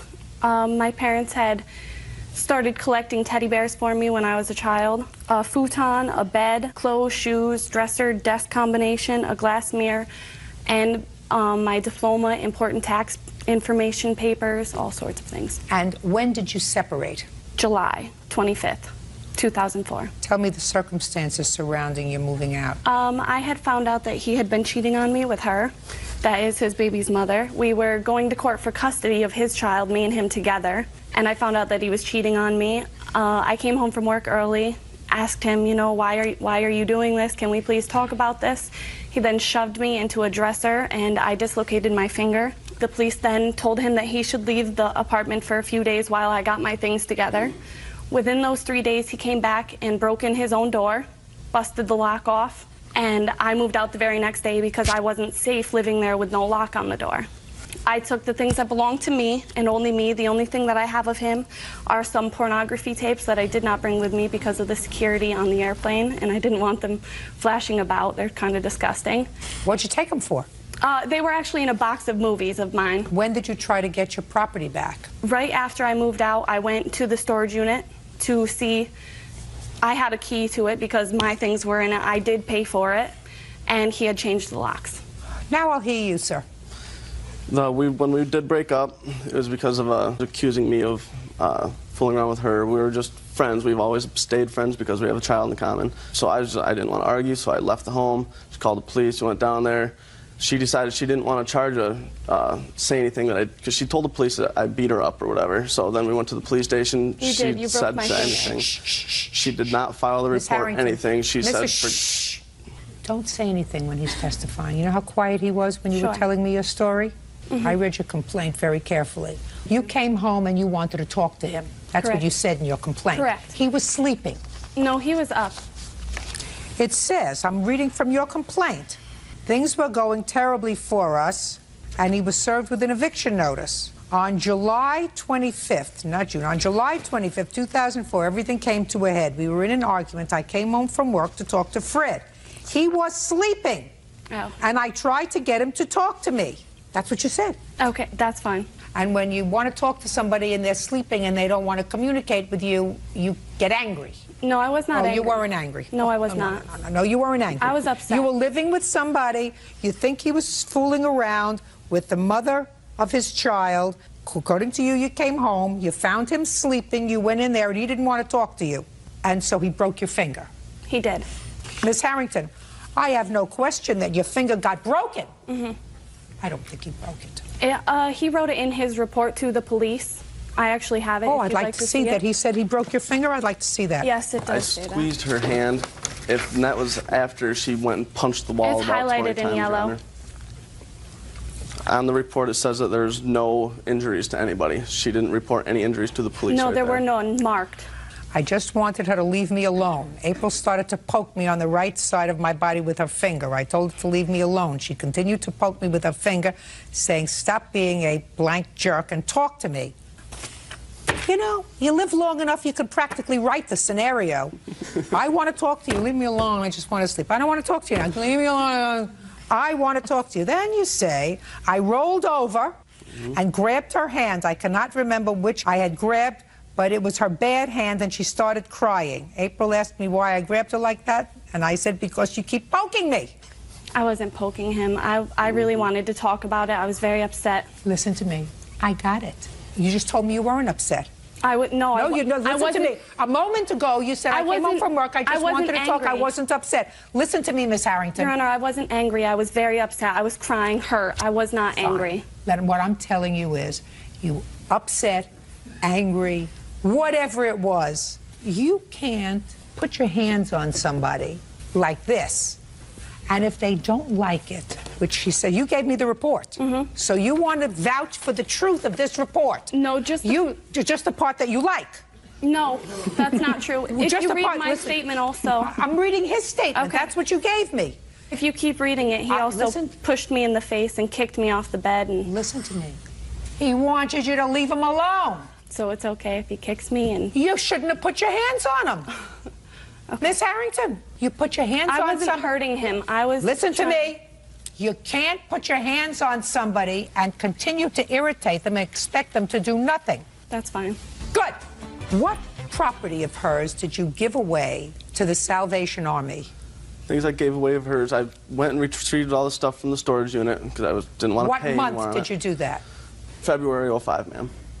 So you left it there for 6 months? Many months I left it there. She asked you for the stuff back. I wanted my items back before I was going to give her anything. That's what I told her. What items were they? She took my entertainment stand, a bunch of movies. Just a second. Entertainment stand. What does that look like, sir? It's right here. And a tent. That's what I got pictures of. I need a cup of coffee. An entertainment stand, some movies. I mean, this entertainment stand, did you put it together yourself? Yes, or I did. You put it together yourself? Yes. I bought it from an appliance store years ago. $69, you put it all together? No, it was $300. It's a large entertainment stand. I'm looking at it, sir. I got it. Okay. Let us say she took the entertainment stand. And she took the tent. Did you take his tent? No, I did not. Did you take his entertainment stand? He gave that to me because where he was moving had a big screen TV and he no longer needed it. Big screen TV. What else do you say she took of yours, sir? She took my fishing tackle box, some PlayStation 1 video games. I don't know why she would have took my Jack, but Jack wasn't at my house no more. And she took my daughter's clothing and toys. Because when we were living together, we went out together, bought clothing and toys and many things for my daughter's birthday when she turned 1. And when she moved out, she figured I bought them, I'm taking them myself. So she took all the things that we bought together for my daughter. All the things that she paid for? Correct. Good. We paid for. Listen to me. All the things that you paid for. Correct. Listen to me, Miss Harrington. You may have paid for them, but once you make a gift, then they no longer belong to you. Okay, I actually bought them because we were going to custody for the child. I don't care. They were not... The clothes didn't fit you. Correct. The toys weren't for you to play with. And once you purchase something and give it away, the gift is complete. You no longer have ties to it. You cannot take it. Do you understand? Yes, I do. So that was wrong. I know that was wrong. So why didn't you give them back? I took them out of spite, actually, honestly. And I did not give them back because we didn't talk anymore after that. He no longer... He wouldn't give me my things out of the storage unit. And did he ask you for his daughter's No, things he back? never. He gave them to me willingly. No, I don't believe that, Madam. You just said to me, that's a fib. Fib. Because you just said to me, I took them out of spite. Ma'am, listen to me. You can't have it both ways. I asked them for them back out of spite, yes, and he did give them to me willingly. I went to his new house. Sounds to me after like he you moved. two people did a lot of nasty things to each other. Very true. But, Mr. Badman, you cannot dispose of her property. I kept... You can go to court and seek to recoup your $29.99 TV stand. Or, if you say your tent, which she says she doesn't have, that you can do. But you cannot give away her property. I kept the important things, Your Honor. I kept all of her... Oh, good. That's what I want to see. What important things that you kept? I kept all of the furniture that she had, and I kept important documents like her taxes that she's been wanting. Good. And I'd like to see all of those her things, GED sir. papers. Perfect. Oh, this is going Would to you be like my such list also? I'm speaking. Okay. It's all junk, Your Honor. Yes, I In have your all that. house? It's at my aunt's house. It looks like it's in a barn. It is. So I wasn't going to keep paying $85 a month for stuff. You should have given it back to her. I didn't want to do that when she's kept all my stuff. You're a big baby, Mr. Badman. You're a baby. All right. Yeah, you're a baby. 5 days from today, she's going to pick up all of her property. It's to be put together in good order. The place where my things are at, there are 13 cats, and the house itself and the barn itself is absolutely covered in feces It's not true, and Your urine. Honor. Miss Harrington, this is your choice. The property has been in Mr. Badman's possession now for over a year. Correct. You had a choice. Your choice was to immediately pursue him in court, just as you did now, a He month told me later. he Listen sold to it. me. A month later, and get your stuff. He told me he sold it. Well, then what brought you here a year later? Is not an answer. He started leaving notes in my car, like trying to get in contact with me, so I went to see him, and he told me he sold them. And I'm telling you, what you did was you waited for a year to pursue a matter in court, and now if you don't like the way the stuff has been, you're not going to get the cash for it. Okay. Now I want you to tell me what you gave to Salvation Army. I gave 2 Rubbermaid bins of clothing that was all moldy and gross from sitting around forever. the little box of ceramic dishes that she had. A few of them items were broke, so I had to throw them in the garbage. And a little bag of teddy bears that were just junk, and that was it. Mr. Badman, that junk is going to cost you $1,000. For dishes? They weren't broken when she left them. And the clothes weren't moldy when she left them. And the teddy bears were a collection of hers. And you had no right to dispose of them. Do you understand? Yes, ma'am. Very good. Now, what proof do you have that she took any of your property? I don't really have proof of anything, because when I've broken up with girls before and I've dealt with them stealing like a couple things, and I just wanted to move on with my life. You mean this has happened to you before? Yes, ma'am. How many times? A couple. You're very unlucky in love. Are you together now with the mother of your child? Yes, I am, Your Honor. You live together? She's my fiancée, but she's going to be married soon. Oh, wonderful. So, did a little bit backwards, my life but all straightened out, and everything's good, and just want to be with my child and get all this over with. Very good. My complaint against Miss Harrington is a complaint that I can put on your shoulders as well, sir. You had a legal remedy, right? I didn't choose to do anything. You chose to do nothing. Right. And you have no proof that she took anything. And she has no proof of what was in the storage unit either. Listen to me. Of the few items that she does have. You just told me what it was that you, as far as I'm concerned, maliciously gave away, including something that she says was a teddy bear collection that she had for a very long time, and you said it was a bunch of junk teddy bears. It's not nice. That's irritating.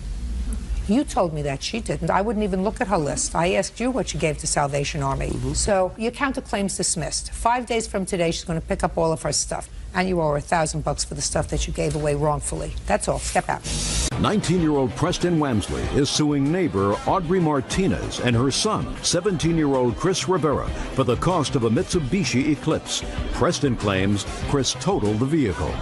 You and the defendants are neighbors. This is Christopher Rivera. 17. Yes. And this is your mother. At some point, Christopher came to your house and asked if he could borrow your car. You knew he was 17. Now, is not an answer in court. Is fine outside here. You say yes, no, whatever. Your Honor is a nice touch.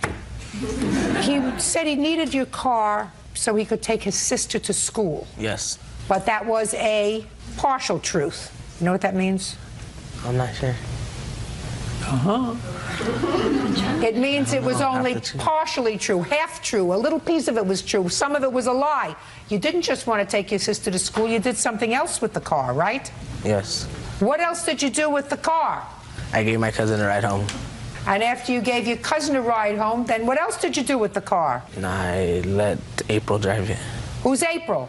Some girl. Was she in the car? Yes. I didn't get that part of the story. How did April get into the car? Because she was with my cousin. How old is April? 17, I believe. I want you to keep your voice up. You don't mind my yelling at him, do you? No, ma'am. Yes. And April wrecked the car. Yes. So, Mr. Wamsley, you expect Mrs. Martinez to pay for your car. Yeah, and I was under the impression that he had a license. I don't care whether you thought he had a license to drive race cars or drive a ship to the moon. You have no right to loan a car to a minor. None. Now, I read your complaint and you said, well, you thought he had a license because you saw him driving around in his mother's car. Yes, well, his mother wants to be a jerk and let him drive around in her car. That's her prerogative and her problem. But how do you know that his mother gave him permission to drive around in her car? Maybe he was just driving around in it when she wasn't home. Is that possible? It could be, yes. Sure. Does your son have a driver's license? No, ma'am. You ever give him permission to drive your car? No. You drive your mother's car? Yes. Where's your mother when you drive her car? At home. Does she know you drive her car? No. See what I mean? As a matter of fact, if he was injured while in your car that you let him borrow, she would sue you and would have collected. Do you understand? When you're dealing with a minor, and he's a minor, he's a stupid minor, and he's dishonest, right? Yes. You do not do anything that would require parental permission, because When you talk in terms of minors, they are referred to as minors in the law because they're too stupid to make their own judgments. He's too stupid to make his own judgment. And you gave him a weapon. Was April hurt? No, ma'am. Anybody hurt? No, ma'am. You are a very lucky man, sir. You should go home and thank your lucky stars that somebody isn't suing you and taking your house away. Your case is dismissed. Parties are excused. You may step out. Cheryl Wells says her estranged son-in-law, Richard Sharp, owes for half the cost of his wedding. Richard claims he needs to pay. What is all that stuff? This is stuff that I brought that I don't have actual receipts for, just to show you that. What is it? It's the Unity candle, some table decorations that we made, the candle stands. Bert, could you do me a favor? Could we get rid of that? I don't need all that stuff here. Where do you want me to put it? I put it on the floor. Okay. Thank you. Ma'am, take this stuff, put it on the floor, please. Thank you. Perfect. Ms. Wells, this is what the case is about. Mr. Sharp is your soon-to-be ex-son-in-law. He and your daughter had a very short and unpleasant marriage, and it is your claim that he had agreed to pay for half the wedding. The loan lasted longer than the wedding. Correct. Now they're going to get a divorce, and you want half the cost of the wedding, which was, you say his half was $7,000? Correct. Mr. Sharp says, listen, I never agreed to pay for a big wedding. So, Mr. Sharp, this, I assume, is your soon-to-be ex-wife? Yes, ma'am. How long were the two of you dating before you decided to get married? 4 months, Your Honor. What? 4 months. And whose brilliant idea was it to get married? Mine, Your Honor. Could you speak up Mine. a little bit? I'm old. I have... Mine. Mine. Did you give her a ring? Yes. How much did you pay for it? I want to say about 200 and maybe 34 bucks, 40 bucks. What kind of work do you do? I work for Sun Cruise Casino and a gambling boat.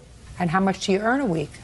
I make 8, but I bring home like 7. 700. A week? Every 2 weeks. Okay. When your daughter came home and showed you the engagement ring and told you that Mr. Sharp had asked her to marry him, what did you think? I didn't approve of it. I didn't like it because they didn't know each other that long, but... Well, that's a good judgment on your part. When you saw the engagement ring that he bought your daughter, what did you think of it? I didn't have any thoughts. I mean, I Did thought... you think that he wanted to get her the best possible engagement ring he could? That he possibly could, Listen, yes. listen to me. Did you think that he wanted to get her the best possible engagement ring he could afford? Yes, I did. And he spent $230 on the engagement ring, which was the best he could afford, right? That's what you thought. I didn't know how much it cost him. But it wasn't. We're not talking about the Hope Diamond here. No. Now, who wanted the big wedding? Richard did. Did you? Yes. Why? At the time, I was in love with her, and after we got married, Listen to me, Richard. You didn't take any snoozy pills this morning, did you? No, ma'am. I want you to listen to the question. Your mother-in-law says you were the one who wanted the big wedding. Is that true? Yes. Who was supposed to pay for it? She was. Your Honor... Shh. Why was she supposed to pay for a big wedding if you wanted it? So Do you want to take a nap? No. Who is this? My stepfather. Step up here with him. Tell me your name. Frank, Your Honor. Frank what? Enoch. Mr. Enoch, do you understand my question? Yes, Your Honor. Okay. Miss Wells wants your stepson to reimburse her for half the wedding. Ordinarily, I would say, listen, that's ridiculous. Usually, it is the bride's family's responsibility to pay for the wedding. Your Honor... I'm speaking. My father and mother paid for my first wedding.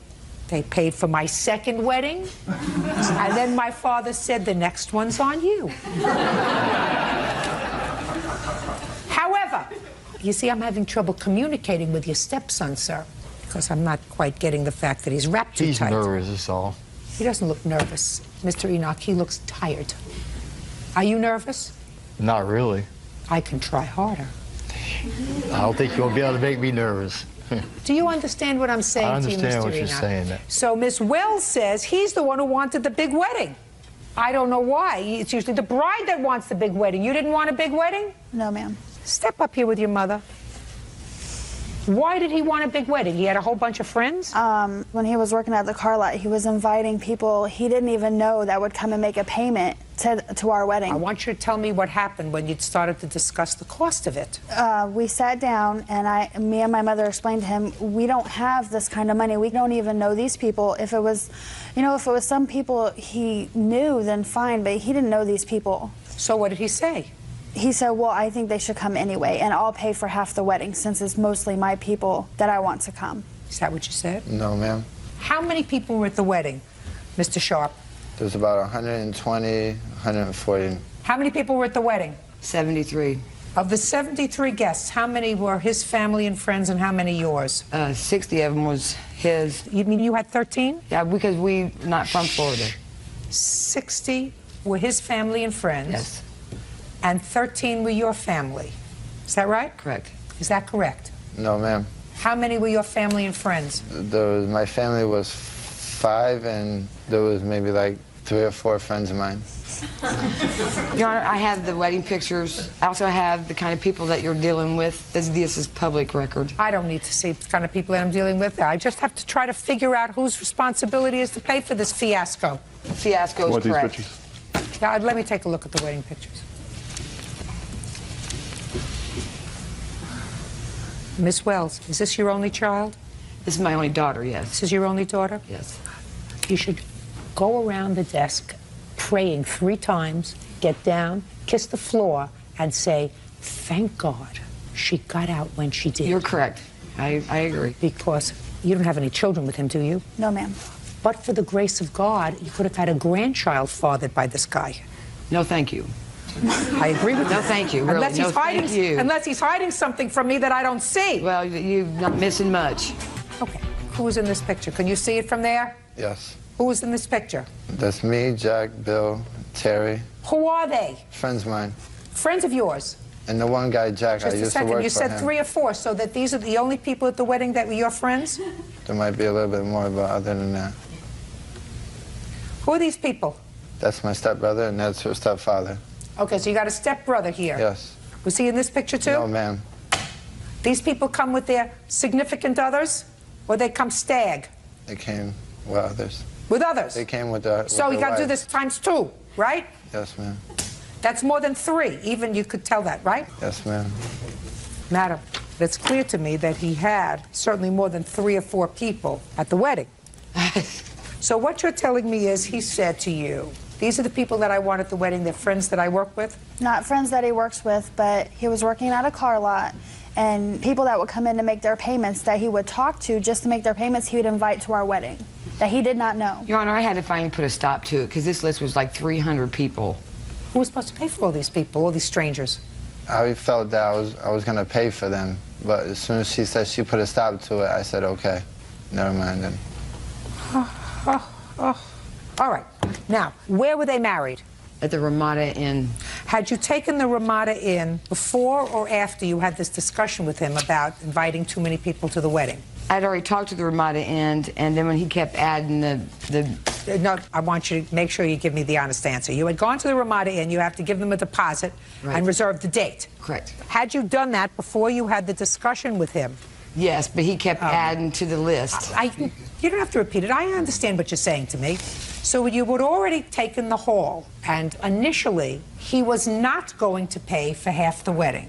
That's according to what I'm gathering now. It was not until after he started adding all these people. No, Your Honor, that's not correct. He agreed to pay for half the wedding. No, we went to the... I was there when it was discussed. No, I don't believe that, Miss Wells. But that is Listen to me.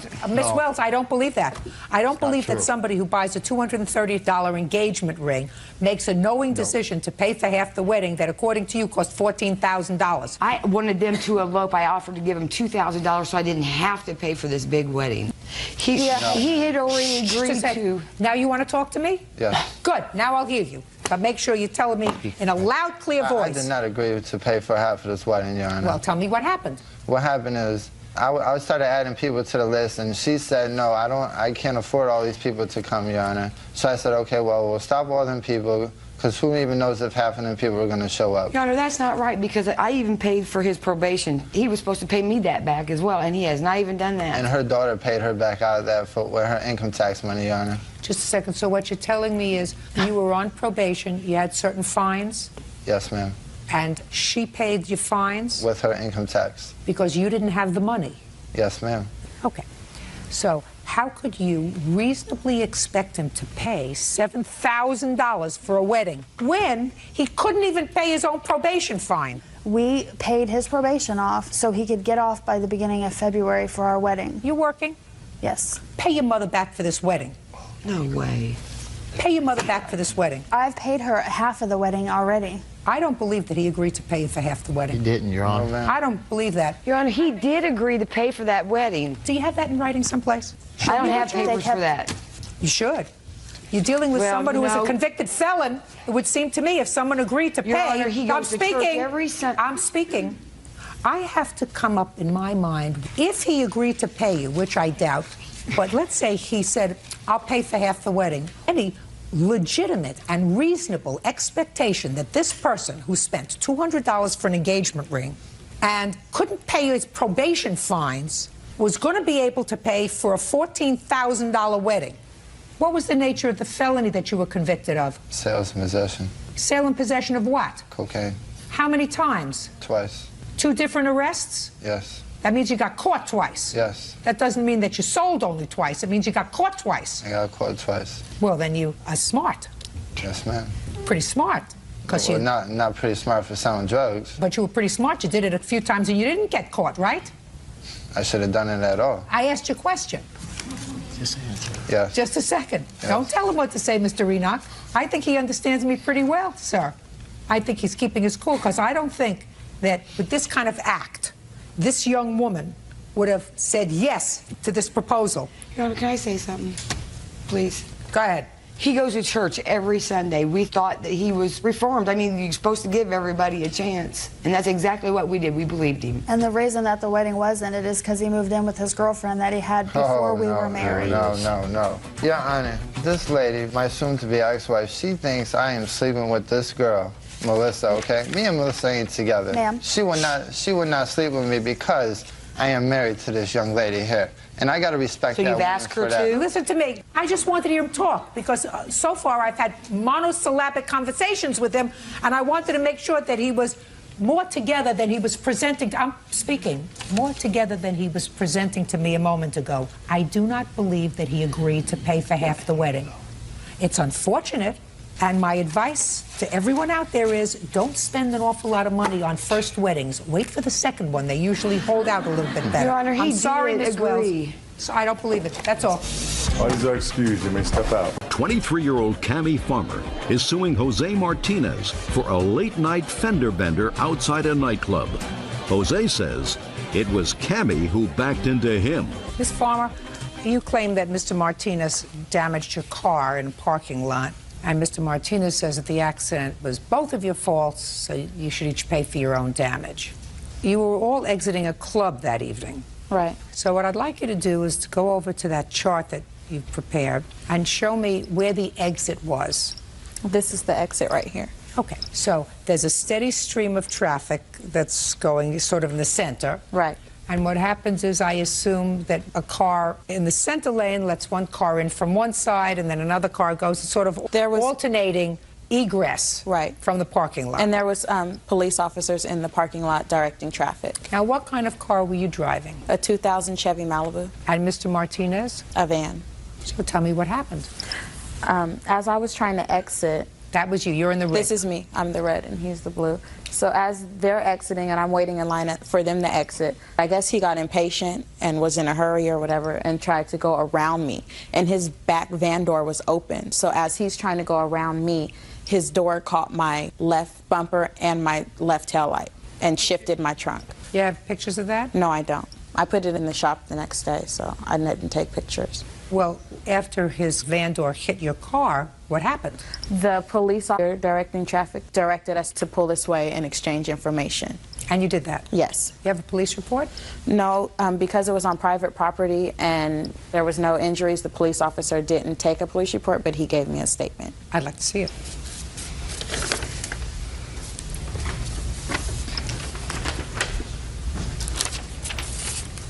This is Police Officer M. There were 20 vehicles in the parking lot attempting to leave. Okay. So what I want you to do, sir, is to give me your version of what happened. Because I will tell you now, Mr. Martinez, the police officer observed what happened. Okay. So before you even think about trying to fabricate a story, I suggest you think hard about what happened. Okay, I'll tell you what happened. Well, that night, me and my friends threw a party at a club in Union City. I don't care. And, listen to me. I don't care. Get to the parking lot. Okay, the parking lot. Okay, well, like I say. Look at me when you're talking. Okay, we was partying. You know, everybody had a little liquor in them. Not me. No, just a second. Okay, well. You had a little liquor in I had a little you. liquor in me. So I'm like, we was exiting the parking lot. And could I show you on the ground? All right, this is the parking lot. I guess this is how you get out. I'm right here, she right here. I'm going up. When I was coming up, she was coming back. So we both hit each other. The reason I didn't really file no counterclaim because I figured it was both our fault. No! That's why I did that. Well, where was I going? Just a second. Get back there. Okay. First of all, you had no business being behind the wheel of a truck or a van or a vehicle if you had been drinking. Yeah. Because it clouds your judgment. Right. And let me tell you what the police officer said. Okay. The police officer said he observed a black van with its passenger side sliding door open as it was attempting to drive around Miss Farmer's vehicle. In trying to do so, the black van side door collided with the right rear taillight of Miss Farmer's car. Mr. Martinez continued driving along the side of Miss Farmer's vehicle, causing more damage. It appeared that Mr. Martinez did not realize that he collided with Miss Farmer's vehicle. You know why that was? I realized. All right, so let me see an estimate, please. I got 2 estimates. The shop that I went to gave me a discount. Okay, but you had it fixed. Right. Well, how much did you pay to have it fixed? $827.60. Here's the receipt. Good, great. And I'm surprised that as the police officer didn't cite you for driving while under the influence of alcohol. I also have rental car receipts because I had to get back and forth to work, and I also had a daughter that needed to get back and forth to school. Who do you live with? I live by myself. I'll see them. The receipts are in my mother's name because she rented it, but I gave her the money cash.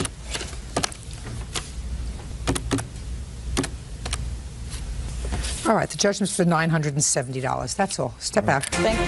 Bourbon McDaniel is suing her daughter, Glenda Julius, for the cost of her granddaughter's funeral. Glenda says her mother is heartless. Miss McDaniel, the defendant is your daughter. Yes, ma'am. Your complaint is really a simple one, and your complaint is that you made 2 loans to your daughter. Yes, ma'am. And she has not paid you back. Your daughter says that these were not loans, they were really gifts. But the matter becomes more complicated because of the nature of the loans that you claim to your daughter. Miss Julius, you had a daughter who was murdered. Yes, ma'am. When was she murdered? September 24th. She was found dead in her room. In your home? In our home. Has the perpetrator of that murder ever been found? There are 3 people apprehended as of right now for first-degree murder. How old was your daughter? According to you, Miss McDaniel, you went to where your daughter was living, and your daughter did not have money for a burial. That's right. You agreed to loan her the money for the burial. Yes, ma'am. Subsequently, your daughter, who was not happy staying in the same house where her daughter was murdered, which is quite understandable because people had not been apprehended at that time, asked if she could relocate, and you agreed to loan her some money. Yes, ma'am. So that she could relocate. What was the extent of those 2 sums of money? The funeral was how much? $4,582.27. And how much did you advance your daughter to relocate? $1,487.68. The matter becomes more complicated because at some point, Miss Julius, you ascertained that there was a crime victim's compensation that you could apply for. The DA. The DA? From Carroll County. Told you what? Told me that there was a victim's fund relief. And what was it for? It was for expenses for Jessica's death. And I have been making payments. Just a second. Expenses for Jessica's death? Yes. Which included her burial?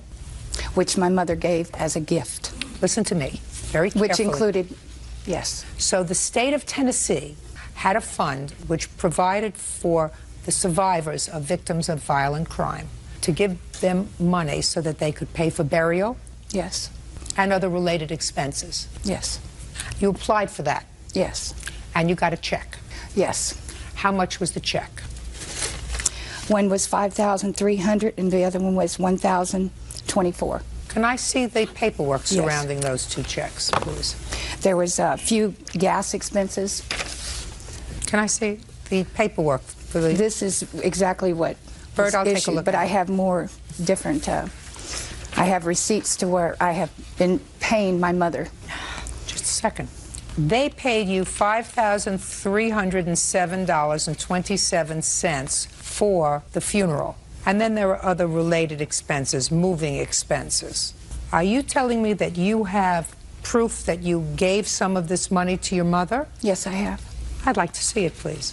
I have receipts.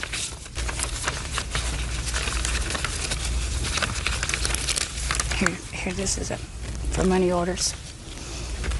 She told me that her payments were 70 and 40. I talked to my sister Gail that's standing next to her over the telephone. She was in California. I talked to her and she said, have you been giving her money?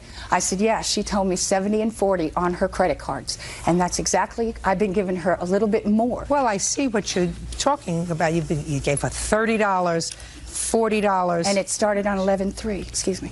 I understand that, but these are very small amounts of money. When did you get the check from the state? In April.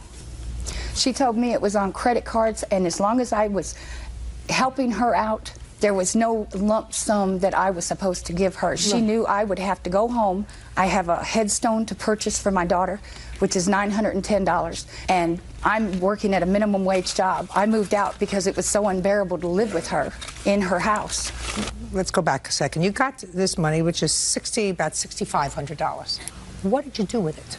I've been living on it, and also I have money set aside to buy Jessica's stone and money set aside to go home. Well, because so I cannot live. Just a second. You just told me that the stone is $900. $910. Fine. And did you order it? I've already talked to... Yes. Don't play with Yes. Did you pay for it? Not as of yet. Why not? Because she started this lawsuit. What's the name of the company that's going to do the stone? Memorial Gardens. Well, you certainly have $900 for the stone because you got $6,500. And my problem with you, Mr. Julius, is because this is not a very difficult case. Whether your mother said to you, as you allege in your answer, it's the least I can do to give you the money for the funeral, right? That's what she alleges you said to her, or not. The good people of the state of Tennessee did not provide this money for you to live on. The good people of the state of Tennessee wanted to ensure that your daughter had an appropriate burial. So you cannot take their money and do what you want with it. You have to take their money and pay for her funeral. That's what it was earmarked for by the state. Because whether you and your mother, according to you, you colluded to defraud the state by her signing papers that said she's going to pay me back, and she really didn't mean that you were going to pay her back, that's a fraud on the state. I can't sanction that. Do you understand that? Yes, ma'am. What kind of work do you do? I'm working in a dry cleaners. I'm having trouble dealing with the public. What kind of work did you do before your daughter's death? I was working in a convenience store, third shift. Your mother paid for the funeral.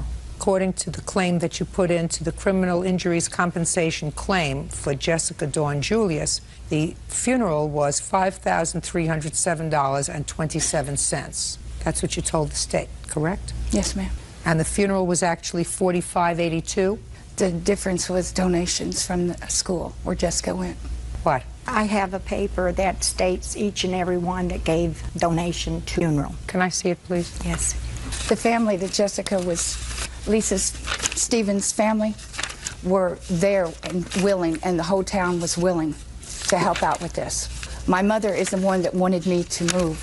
I left everything I owned. Listen to me. I'm not talking about the moving. I'm talking about the fact that you cannot take this money and live on it. I have to make a judgment whether the person who actually paid for the funeral, and that's your mother, or you who did not pay for the funeral, are the rightful recipients of this money from the state, which is earmarked for your daughter's burial expenses. Do you understand that? Yes, ma'am. And there were some very nice people from the town who also sent checks in for the funeral. But that's not the issue. The issue really is a very simple one. Whether your mother, at the time that your daughter died, and I believe that she probably did, say to you, this is a terrible time. I don't want you to worry about the funeral. I'll take care of it. Because that's what a parent does. But then when you found out that there was a possibility, because you said that the district attorney told you that there was a fund, that was after your daughter was buried, correct? Yes. So after your mother laid out that money, and probably would not have sought to recoup it because you have limited circumstances, that'd be a fair statement. But after she found out that you were going to get this money from the state for the funeral, the right thing for you to do was to give it back to her. I've been giving her close to $1,500. No. That may have been fine, Miss Julius, giving her $30, giving her $70, until you got $6,500. Once you got $6,500, you had to say, Mom, clean up the credit card, pay it off, because that's what this check was supposed to be used for. Yes, Do we ma'am. understand each other? Yes, ma'am. Good. Let's not pursue this any further. Your family has had sufficient amount of sadness to last for a lifetime. So you have the money, and even if your mother is awarded the $5,000, you still have money left over for the headstone, and then some. Right? Good. Judgment for the plaintiff in the amount of $5,000. That's all. Thank you, Your Honor. Parties are excused. You may step out.